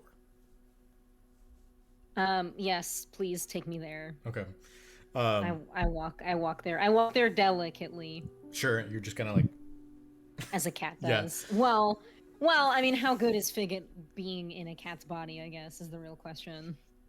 I mean, The answer is very, anyway. yeah, it's like, it's intuitive. Like, you don't stumble or anything of that nature. Like, you walk forward, you paw your way Plot forward. twist, this isn't the first time that it happened. And you kind of like, you peek your head out of the hallway and you see the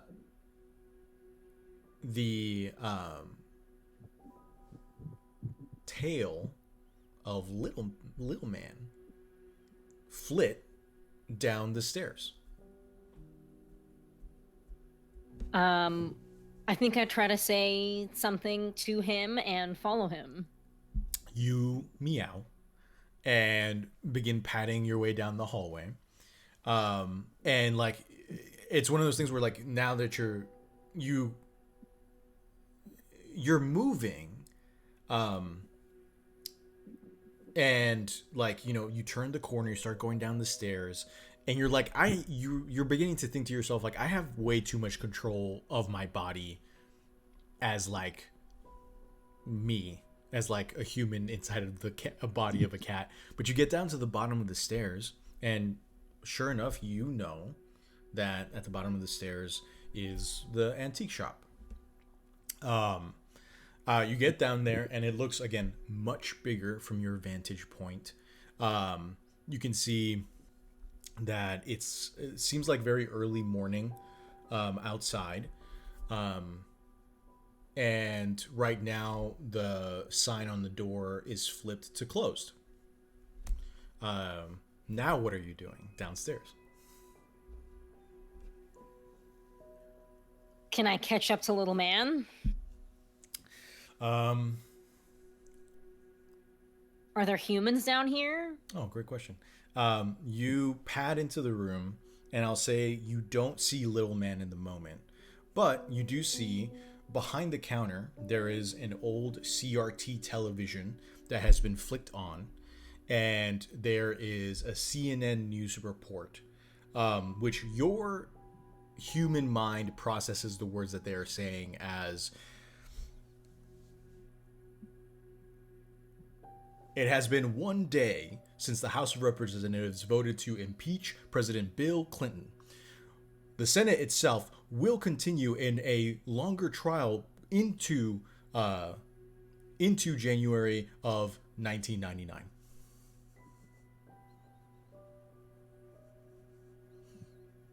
And then a hand comes up and turns off the TV, and you watch as a woman stands up from behind the counter, dark hair pulled into kind of like a bun, already some gray streaking through. And you hear her say, "Utter garbage." And you watch as Miss Merrill turns around, wearing no glasses whatsoever, and with her clear eyes, she looks at you and she says, "Ash, are you coming to school with me today?"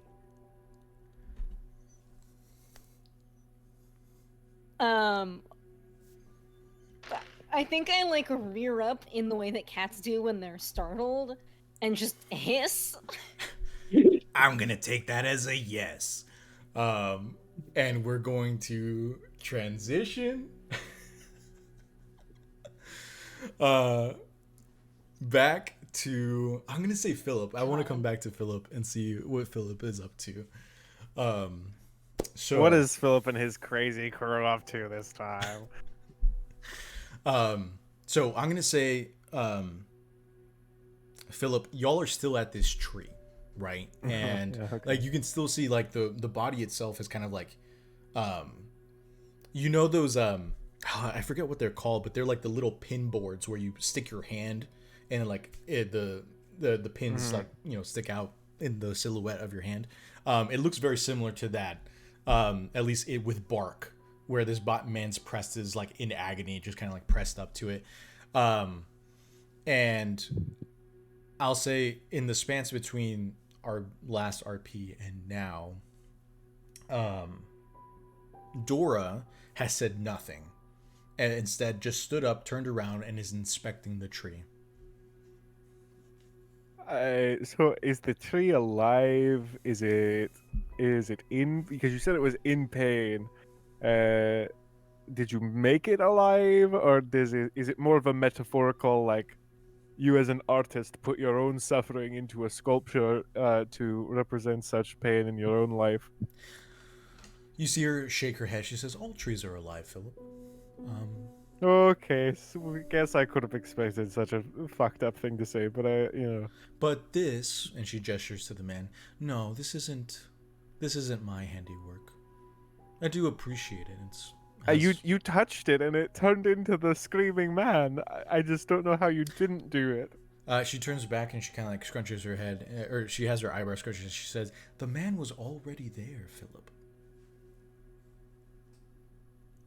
Again, is this like an artist thing? Like the sculpture was always there, it just took an artist to bring it forth into the front, or are you talking more of a more general sense of the tree is actually is alive, feeling, and in pain, and you touching it turned it into a human being shaped thing?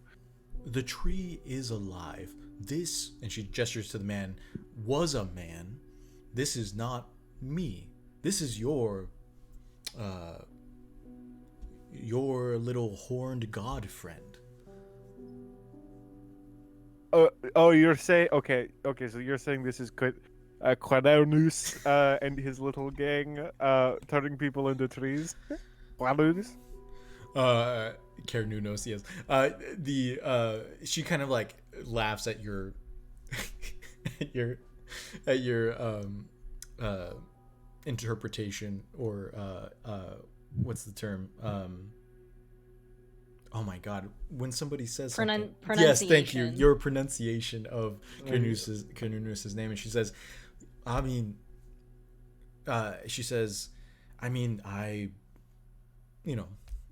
credit where credit is due. It is a very lovely piece.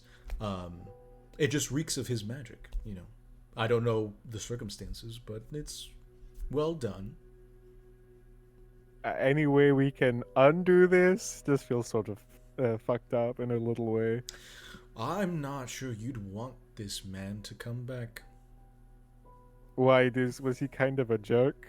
Well, he is.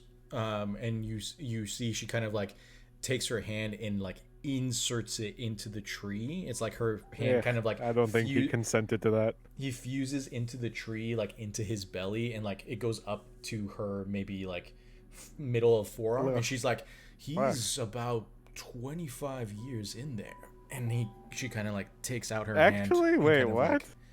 And kind of like pulls, I sort of got the vibe that Carnus was a cool guy, but maybe he was not a cool guy all along.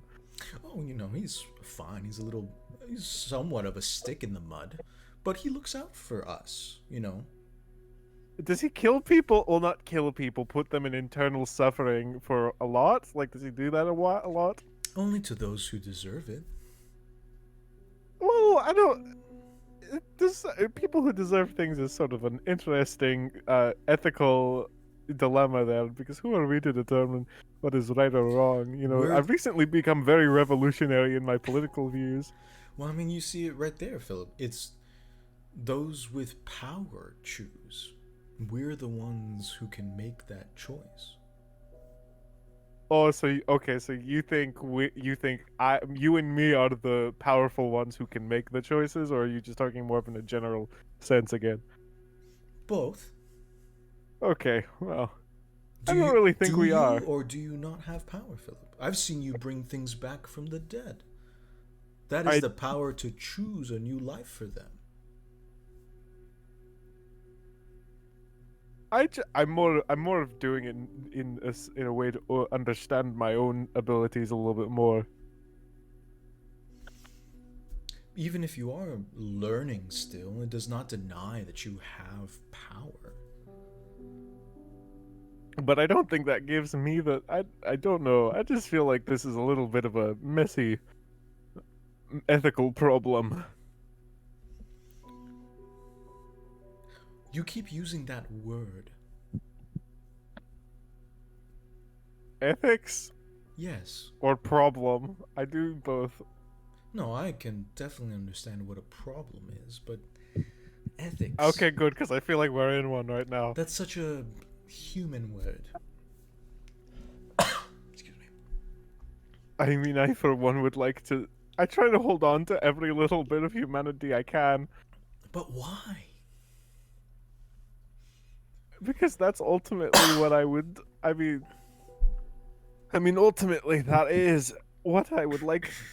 I would like to think I still am deep down. Oh, Philip. That's so disappointing.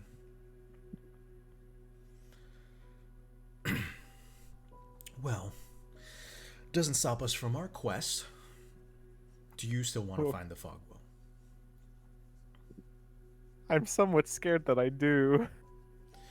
Well, and you see she kind of like she floats back over and she's kind of like if you let her, she is floating like kind of into your personal space. Ew. Okay. But like, you could back up obviously if you I mean, want I to. get. I mean, if Philip opens his arm like hug. And you see she kind of like she also like spreads her arms. Do you hug her? Sure, I guess. Okay. I love a good hug. I think we're going through some. I think we have our problems, but I think we can work through them together. So you hug her and she hugs you, and you can like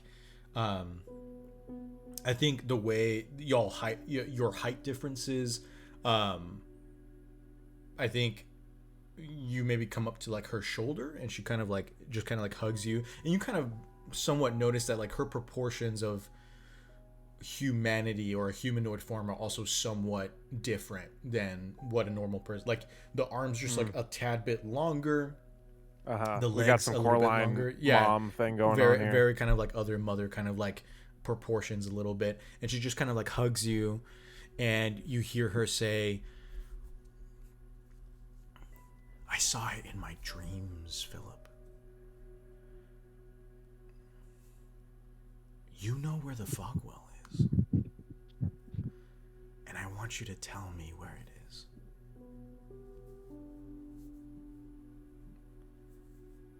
I mean, in complete honesty, I don't know where the Fogwell is. I've been looking for it myself. She kind of like holds you a little bit tighter, and she says, "Don't lie, Philip. I know what I saw." I think if there's one thing, if you asked anyone who knew me, what I do is I don't lie. If I say I don't know something, I don't know something. Maybe I lie by omission. But if I say I don't know, I don't know. You see, she kind of like she turns to you, and so her face is kind of like facing the side of your face, and she doesn't inhale with her nose like she's smelling you. Instead, she inhales with her mouth, and you feel like one of her fingers could like just stroke like a single lock of your hair, and she's like, I think you're telling the truth, Philip, but it's making me angry. Would you like to do some breathing exercises? No, she muttered. She like mutters to herself. She's like, I know. And you feel a finger tap on the skull of your temple. She's like, I know it's in there.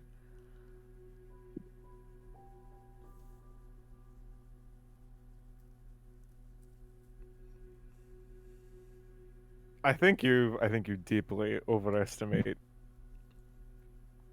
well, I think in a lot of ways you're overestimating the situation and underestimating the situation.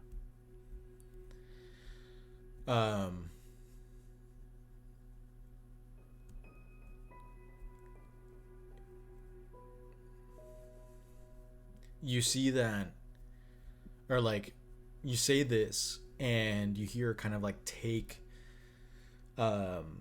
somewhat of like a sharp inhale, and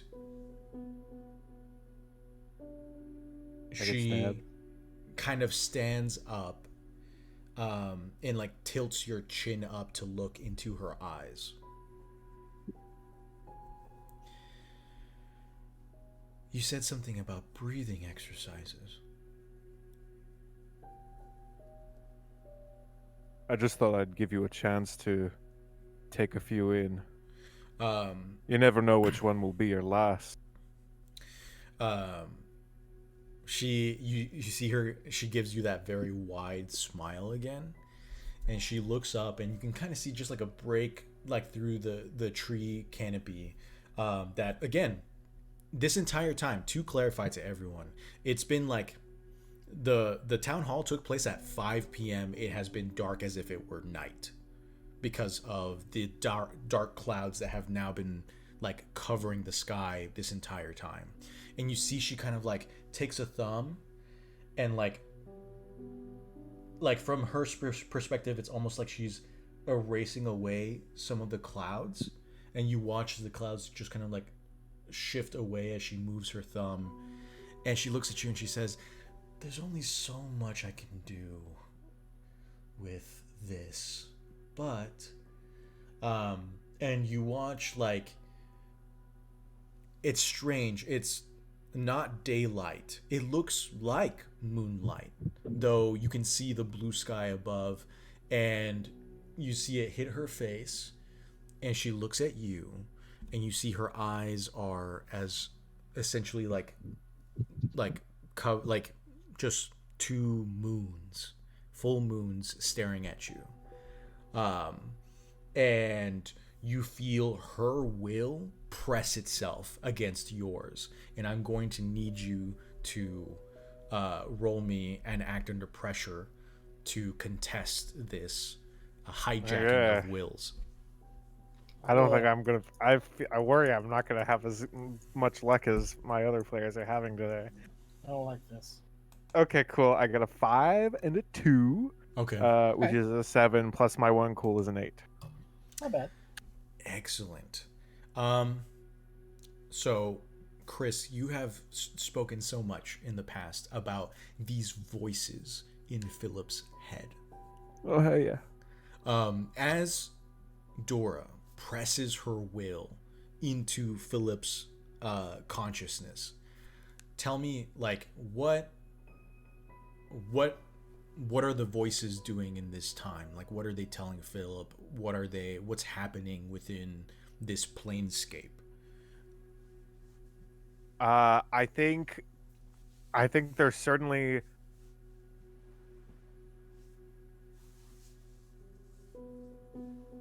there's a little bit of like voices just going.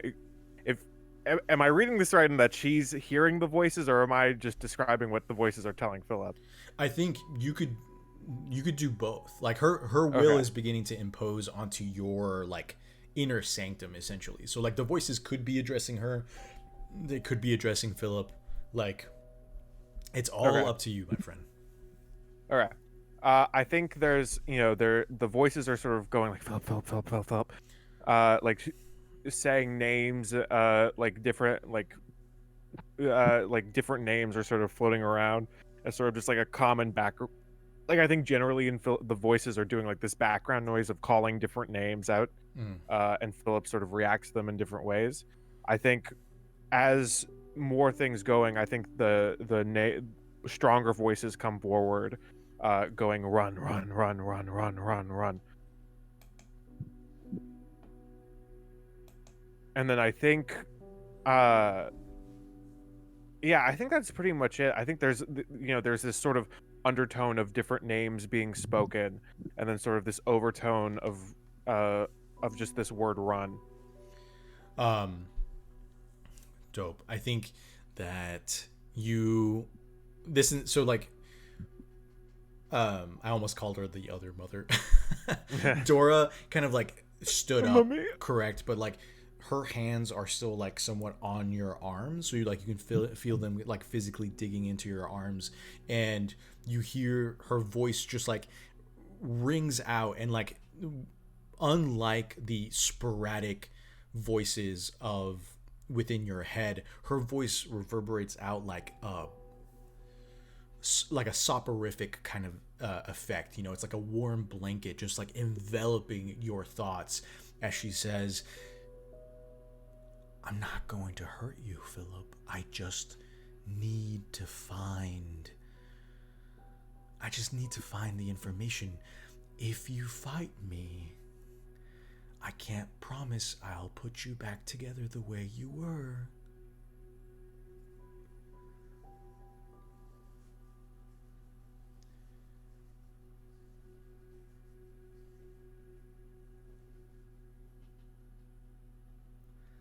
And what is it exactly that you want from me? I don't know where the Fogwell is.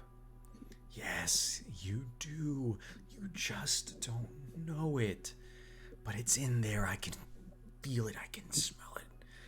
It's in there. I think if you find you digging into the recesses of my mind, you might not find yourself all in one piece.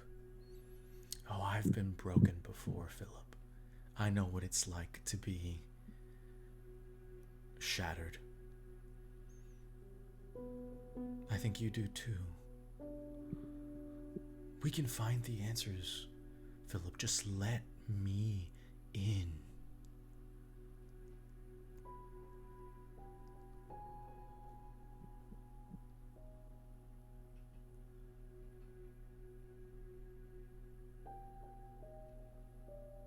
I think Philip is very much like, I just don't know how to read this situation right now. This is kind of just a weird proposition. Yeah. Do you want to try, or like, do you want me to switch to somebody else and let you think it over for a sec? Or Sure, yeah. Let's switch over to someone else while I think about things. Fair enough. Ren and Cole, tell me, what happened after the encounter? After everyone kind of dispersed to their cars, did y'all go back to the van? If you did you drive anywhere, or are y'all just like sitting in the van? Like, what's the word?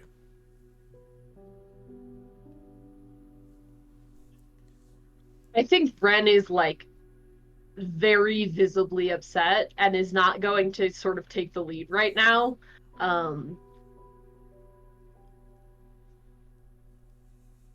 Because all Ren is thinking is like, I want to kick that guy's ass.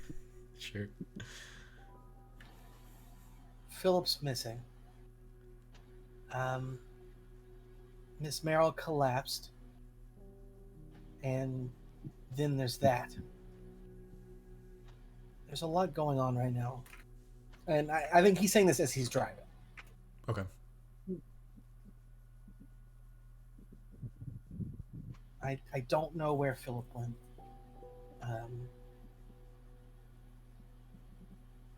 That's not good.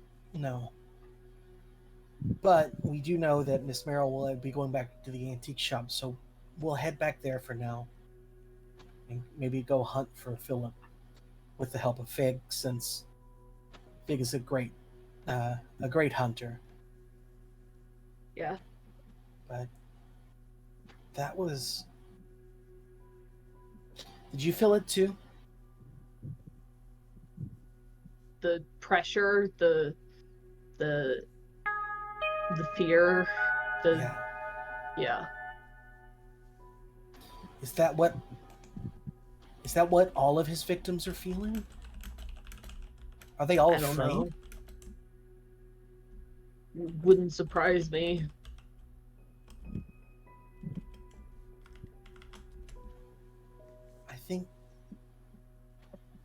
I think the thing that bothers me the most is that I don't think he's behind everything going on. He said he likes what was already here, meaning that there was something else. Yeah. I don't know. I don't fucking like that he's pushing his emotions on people. I don't like that. I don't like that he's forcing people to do his shit for him. Did you see the thing in his ear? Yeah, that's why I slapped him. I tried to get it out. It's a worm. It's alive. That's... Fuck. I think that's what burst out of the other victim's chest, or at least something similar. It seems to be some kind of parasite. Shit. And I don't know. He surrounds himself with regular people, and I don't want to hurt them if we can, if we can avoid it. It's not their fault. Yeah. The question is he the queen or is he just the firstborn? I don't know. Some hopeful part of me is hoping that he's the only one and that he's just moving from host to host, but I feel like that's a bit too much hopeful thinking. Yeah.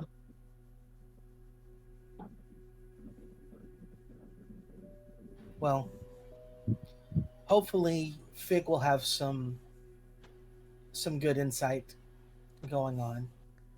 She's always been pretty good at chasing the scent, you know? Yeah. We can...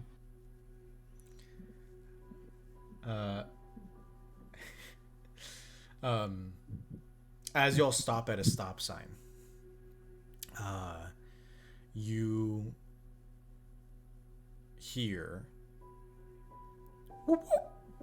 and you watch as two police cars speed past you, sirens flaring, as they pass y'all at the intersection and go continue speeding down the road.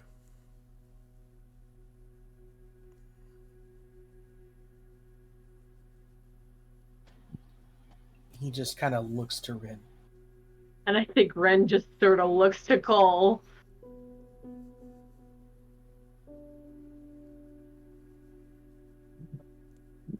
You think Philip's in danger or just kind of wandered off?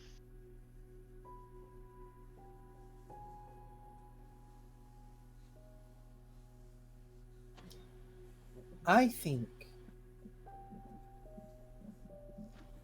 that it's better safe than sorry. And Cole's gonna follow the cop cars. After all, I mean, Fig is protecting Miss Mel right now, you know? Fig's very Yeah, capable. exactly. Yep. I mean, she's feline fine, you know? Yeah. She's cat to be, you know? Oh, wow. You could use the Mexican gato be. She's okay, that's fine. She's the perfect bodyguard. Yeah. Yeah, as Eric said, the real reflexes of a cat. Yeah, so you peel out the corner and follow the two cop cars. Chris, do you have an idea or do you want a little bit more time? Sure. I mean, I guess we can go back to me if we really want to. I mean, I'm asking you genuinely if you want more time or like. Oh, no, I mean, I'm good. I can keep it. I can go back into it. Okay. Um. Yes. Okay. So we return back to the forest, and Philip, you're locked in this battle of wills with Dora. She is. You have managed to kind of like stay her will back with your like middling success in the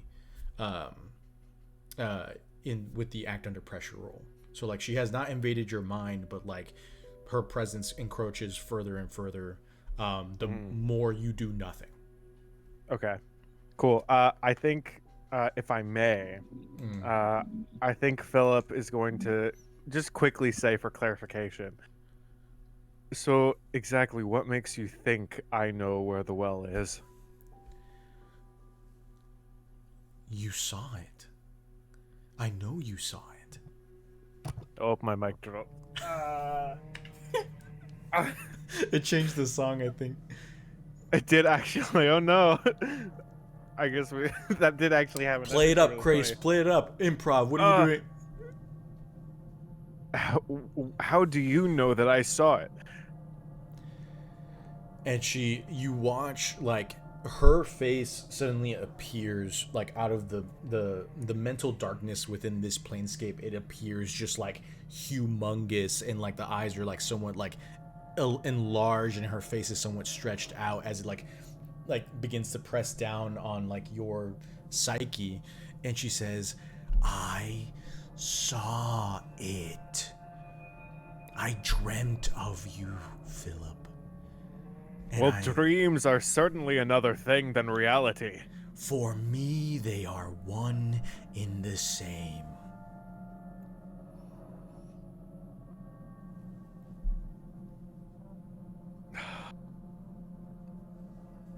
Fine. Okay. Jesus Christ, you are...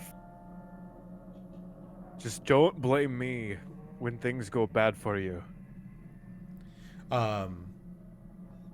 So what are you doing, Philip? I guess Philip is like, might as well. Another Tuesday. Ooh, okay. So the moment you just kind of like... Just because I'm curious, because I don't know. I don't Sure. know where I've seen the fog wall. Sure.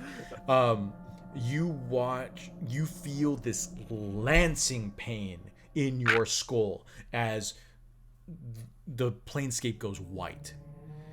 And you immediately wake up on the ground on your side. Like the world is just like, it's pulsating in different colors. It's going in and out of focus for you. And you see that Dora is like looking around and screaming. Her hair is like doing the Ghibli like rays of hair and things of that nature. And she looks so angry. And you sit up, right? And you kind of like take stock of your surroundings. You're in a deeper part of the forest than you've ever been. The fog is so thick in this space. However, as you watch as she stops around, you look forward and you can see Mount Ira in the distance. Like you're at some point in the forest in which there is a good vantage point over the tree line in which Mount Ira sits in the forest. As you sit there and you slowly reconnect everything and regain your sight, you watch the fog like slightly thin out, and you see a perfectly circular pond. Probably I would say maybe 30 feet in diameter, all the way around, a perfect circle. And as the fog passes to the side, you watch the reflection of Mount Ira above reflect into the pool below. Okay. And we will now transition back to Fig. You can't keep doing this. This is not good for my like heart health. I need to eat more Cheerios. Yeah. So, Fig, you were from your understanding, staring at Miss Merrill, she's maybe in somewhere in her 40s, is your best guess. She gently picks you up and takes a huge bag that's just like littered with supplies, and you see her leave the store, lock it, and get into her car. She gets into the driver's. And I'm with her, right? You are in the car with her, correct? Okay. And she turns on the engine, and she drives off. And of course, her shop is right in the town square, so you see a town hall. Honestly, looking brand new. It looks very, very good. Like newly remodeled, all that kind of stuff. You see people walking their kids in strollers down. This is very interesting music for. Could we get something? Could we get something dreamy, Chris? Oh, sorry. No, you're good. Yeah, that's good. You watch parents pushing their kids on strollers down the street. There's a lot of younger adults kind of like with children pushing the kids on the street. There are people having picnics on the lawn. There's scratch the picnics on the lawn. There's snow everywhere. So there's people walking, in like their coats and their scarves and all that kind of stuff. There are still parents like pushing their kids in the strollers. The kids are just bundled up into so many blankets that you can just like kind of see their eyes. But you watch this kind of like winterscape in Fogwell, and you notice kind of like just like a few things. People are walking a lot. There are no phones. And it's early morning. Miss Merrill turns into the Fogwell Elementary School. And you watch as she kind of like goes in, and you step into Miss Merrill's classroom. There is so much trash just littered across the classroom, and she sets down. She doesn't even like acknowledge it. She just like goes over to her desk. She sets her stuff down. You see that she has she boots up her computer, which is large and beige and clunky. There is a CRT TV kind of like on a cart within the room, and there's like a VHS player underneath it. And you see like there's some VHSs that say, it's like scratched through, but it says The Parent Trap. And and there's like, I think someone like wrote like shh, like next to the scratched out, but like The Parent Trap. And you see she boots up her computer. Windows XP begins to like boot up, and she kind of like begins going around the room with a trash bag and picking up the pieces of trash in the room. You notice there's crumpled up snowflakes, there's crumpled up small little paper plates that have like Santa Claus on them, and like there are crumbs on the floor that she goes over with like a vacuum cleaner of just like sugar cookies and candy canes and things of that nature. And you get the idea that there had been a holiday party the day before, though as the morning stretches on, no students come into the school. It's at this moment that you see she kind of like the phone rings, and she steps over, picks it up, the cord dangling, and she kind of like she answers it, and you watch her demeanor, which was very light and kind of like a lot more just bright in general, begin to harden to a very similar demeanor that you know Miss Merrill as now. And she just kind of like, she's listening and she's like shaking her head and she says, What do you mean is he dead? Do you know? What do you... They had a camcorder? And she's like, well, you gotta bring it here. No. Lester, listen to me. You've got to bring it here right now. Yeah, I'll get him. Quick. And she hangs up the phone and you see her sit down. And immediately she kind of like goes onto her computer and opens up AOL Instant Messenger. Oh, well, not immediately. Her dial-up has to start up first. And so you hear the...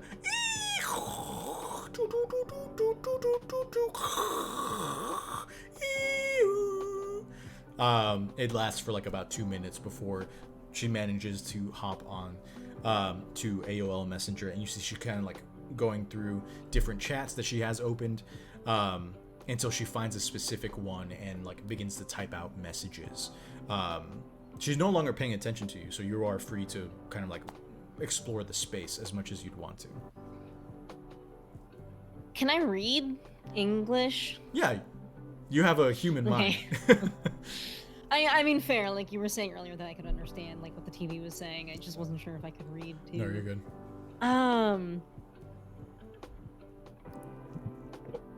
Man, God, I don't know what to do. I think I'd hop up on the table and like try to like paw at Miss Merrill and lock eyes with her and just see how she registers me. As soon as you come up and kind of like paw at her, she reaches over and kind of like, you know, strokes your ear a little bit and like pets you a little bit, and she's like, "Not right now, Ash. Mama's doing work."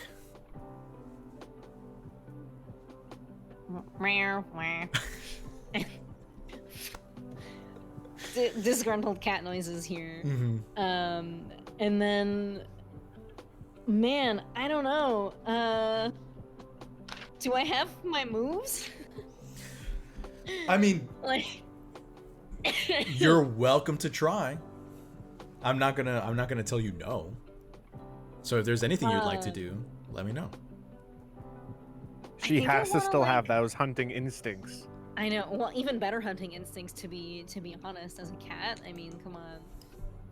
I think that I'm gonna like look around the room, and I'm not sure that I even know what I'm looking for. Mm-hmm. Because I want to say like a way out, which would obviously be like a door or a window, but I think Fig is thinking more along the lines of like out of 1989, 1998. You know. You could, I would say this is probably like, you're not in active danger, but I feel like there's questions within Read a Bad Situation that would probably work well for you. Okay. I will say I do still think you have some holds left from way back in the or way forward in the at the assembly. I think that those were, I mean, that was a different situation. I think it resets. Fair enough. I mean, I'm not going to stop you from rolling. Feel free to roll. Let the dice decide. Yeah, I'll let the dice decide. Why not? Do I use my sharp? Yes. Don't even need it. I rolled a 6 and a 5, which is 11, plus my 3 sharp is 14. Hell yeah. And Read a Bad Situation is best way in, best way out. Best way to protect the victims. What's most vulnerable to me? Are there any dangers I haven't noticed? And what's the biggest threat? Yeah.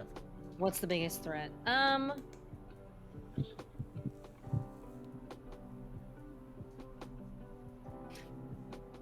don't know, man. Are there any dangers I haven't noticed?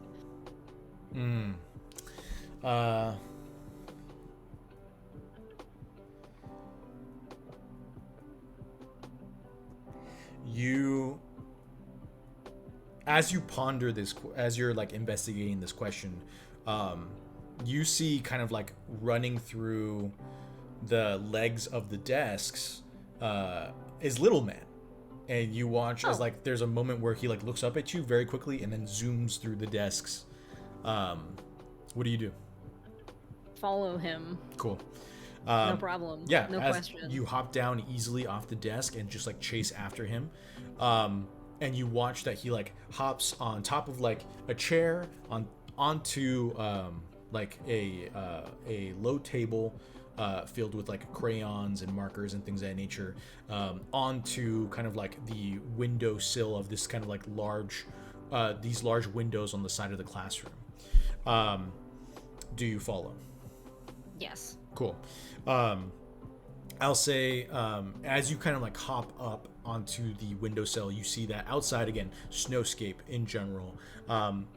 You have a good view of kind of like the forest line in general, and you do see like the fog is present. It's kind of like it's not. It's very light in the light of day in general and things of that nature, but it's still like present within hovering over the snow. And you watch as this kind of like this pickup truck kind of like peels into the school parking lot and like doesn't even choose to find a parking spot, but you see maybe like 4 5 kind of like men in like heavy coats and wearing hiking shoes, snowshoes, wearing caps, all with like rifles, carrying like heavy bags, kind of like climb out of the truck. And you see one of them is kind of like impatiently looking at their wrist. But that's what you see. I'm going to start meowing frantically, trying to get Miss Merrill's attention. Okay. Yeah, you watch, or like she kind of like looks up at you and she's like, Ash, hush now, okay? This is important. Louder. Okay. Roll me manipulate someone. I was hoping that was coming. Yep. And it's funny because I do have a move called Friend of Beasts, which is I can manipulate someone on animals and beasts. And I like to think that it's currently the reverse is happening. I am the animal trying to manipulate a human. Anyway, I have a -1 on charm, so we'll see how this goes. Oh, beans. That's a 5. It's a 5. Go ahead and mark experience. Yeah. Yeah, she kind of like, she just fully ignores you, goes back down into her computer, clacking away. Man.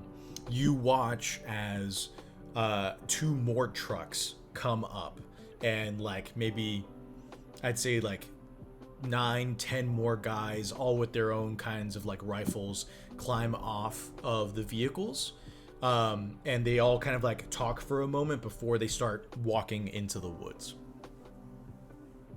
Oh, if they're going into the woods, then whatever.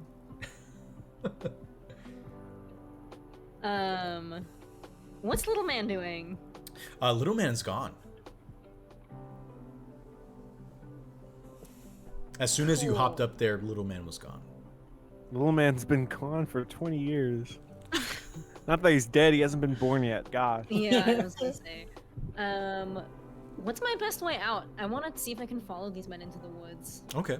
Yeah, you can see that some of the windows, like, a little bit, or definitely higher up, you'll have to, like, jump, essentially, to get to them. But they do have latches to be opened. The classroom door is currently closed, but you could go on a fun little cat adventure to try and open that up. And then, obviously, you could try and get Miss Merrill's attention again in order to have her do something, if that makes sense. But Yes, there are that like worked certain very options. well the They're just first limited time. because you're a cat. Yes. Do I think I can get one of these windows open? You can certainly try. I'll try to get one of the windows open. Okay. I'll like jump. I'm imagining one of those like lever windows, you know, like you like lever it and then you have to push it. Sure. I got paws. I got. You could You know. hang tough, or what's the Hang in one there, post? baby. Yeah, hang in there. Yeah. Hanging in there. Yeah. Go ahead and roll me. We'll do act under pressure. Cool.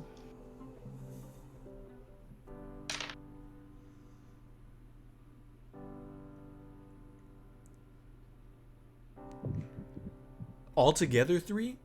Altogether 3. I rolled a 1 and a 2. Oh. And I level up with that, so you know. Hey, there you go. We'll deal with that one. Maybe I'm not a cat.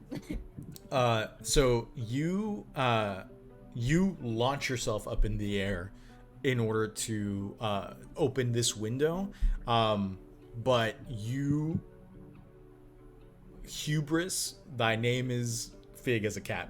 You just kind of like desperately miss the mark, and you crash down onto this like rack that Miss Merrill had to show off like different kids' artworks. It's like a wooden one with like the little dowels, and you just like you crash into it, still landing on your paws because why not?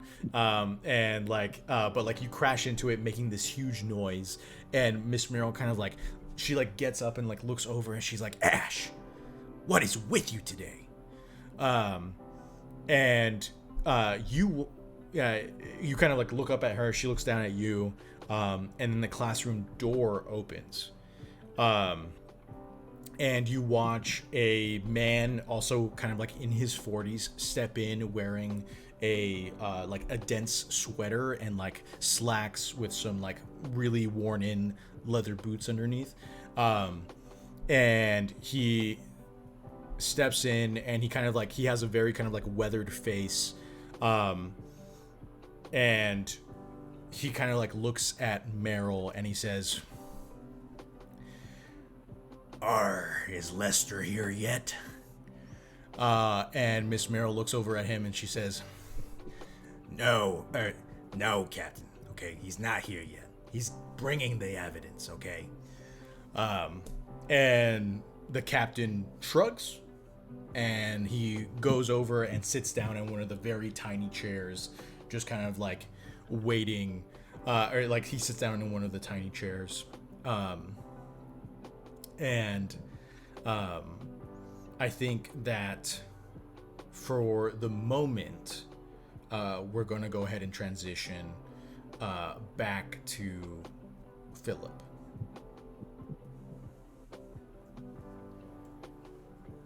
I wasn't expecting this. So, Philip. I'm hanging out. Yeah. Will you adjust the music back to... sorry, of course. Not like an epic scary, but just like the neutral scary from before, and we'll keep that until the end. Like the accidental scary of the mic drop, or the scary before that? The scary before that. Okay. I did not. I'm in the wrong tab. Oh, I'm sorry. I'm having an off day. No, you're fine. Thank you for doing this. Shout out to Chris for being our music maestro.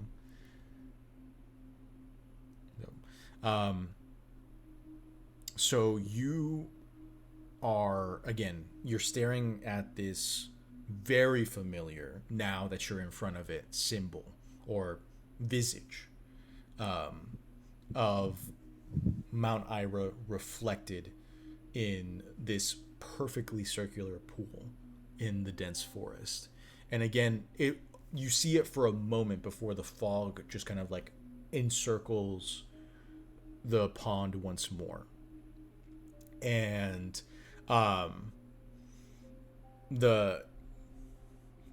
excuse me, a little air.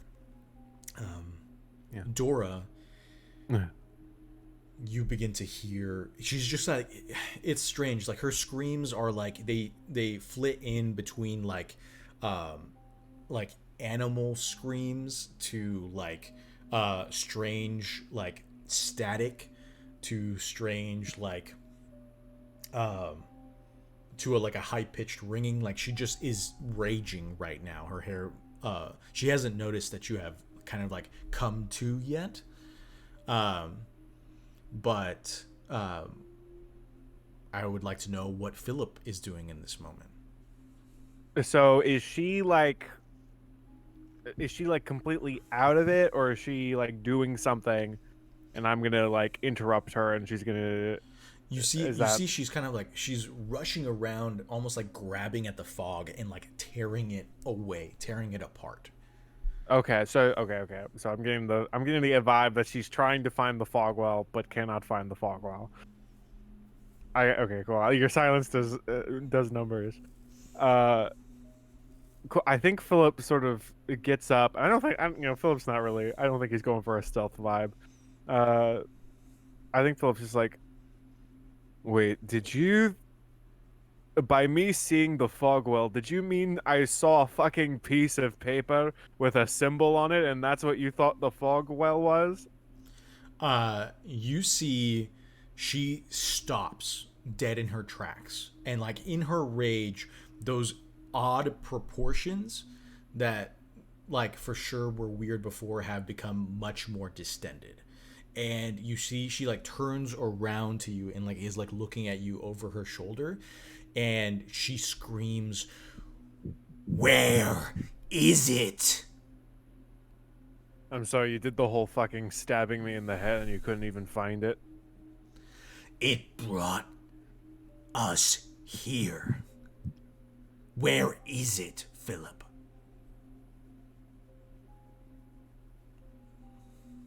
I think you need to get better dreams. Or no, continue. Oh no, I mean, again, I feel as though you're overestimating and underestimating all the wrong things in this situation. You see, like her three-leaf clover pupils just like dilate and almost like encompass all of her eye, and she just lunges at you. Okay, cool. In that moment, you hear the crack of thunder, and a lightning bolt shoots past your shoulder and strikes her in the chest, knocking her deeper into the fog. When you hear a voice behind you, and it says, You shouldn't be here, Philip." Oh, Jesus Christ. What is this? A fucking reunion of all the wacky characters I meet? You turn around and you see much older, as you know him, the captain, standing with a harpoon in his hand that's crackling with electricity, as he just kind of eyes you suspiciously. Hi. Philip sort of puts back on his friendly persona. So what are you doing here, best friend? You shouldn't be here, Philip. And you begin to see the captain walk in your direction. Is everyone trying to stab me today? Is that just sort of the vibe? And with that, we will transition back to the past, where the captain, much younger, sits in the chair, and Miss Merrill clacks away at her computer when the classroom door opens for the last time, and you see a much younger Sheriff Lester step in, although his uniform is more of a deputy's. And he still has the mutton chops. They're just like they're the bright red of his youth. But he steps in and he holds up a VHS inside of like a plastic case, and he says, "Carnunos killed Daniel Foster, and they caught it on tape." And that's where we're gonna pick up next week.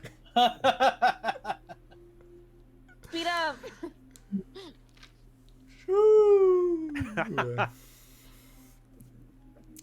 Fuck. We're getting in it, y'all. We're getting in it. Dope. Still under 3 hours. We're doing it. So Let's go. for those who normally watch with us, we usually try and keep it to 3 sessions per mystery. However, this one will go on to a 4th. It will be the final one. But I'm very excited. Thank you, players, for playing. Y'all are always a joy to emotionally manipulate through roleplay. But I love y'all very much. Y'all are great players. Thank you everyone for watching. I think before we sign out, do we want to go ahead and go through end of session questions? Yes. Dope. Yes. Cool. I have them pulled up here. So, first question: did we conclude the current mystery? No. Maybe. Second question: did we save someone from certain death or worse?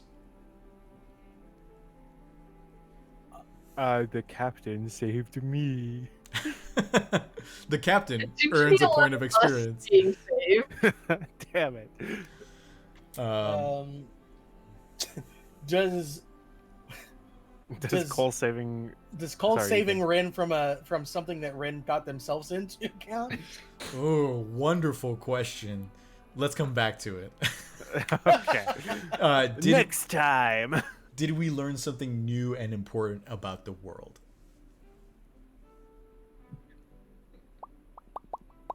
Nuno's killed someone. This is true. There was a video Dora about can it. stab my brain and teleport me places. Yeah. Archfey. I mean, I didn't know it. Worm ear. Worm ear. Worm ear. Worm ear. Worm ear. Unrelated to Burm ear. Yeah, correct. Y'all are beginning to put it together too soon. No! Ah! What was he growing in that farm? Worms, earworms. Cool. Yes, you learned. I'll say you learned a lot about the world. Did you learn something new and important about one of the hunters? Fake's a cat now. Yeah. I say Yeah. that as a joke. That- I don't think it counts. No. I assume it's not permanent. Philip knows where the fog well is. He's Yeah. been holding out on us. I didn't even know that. He's been holding out on us.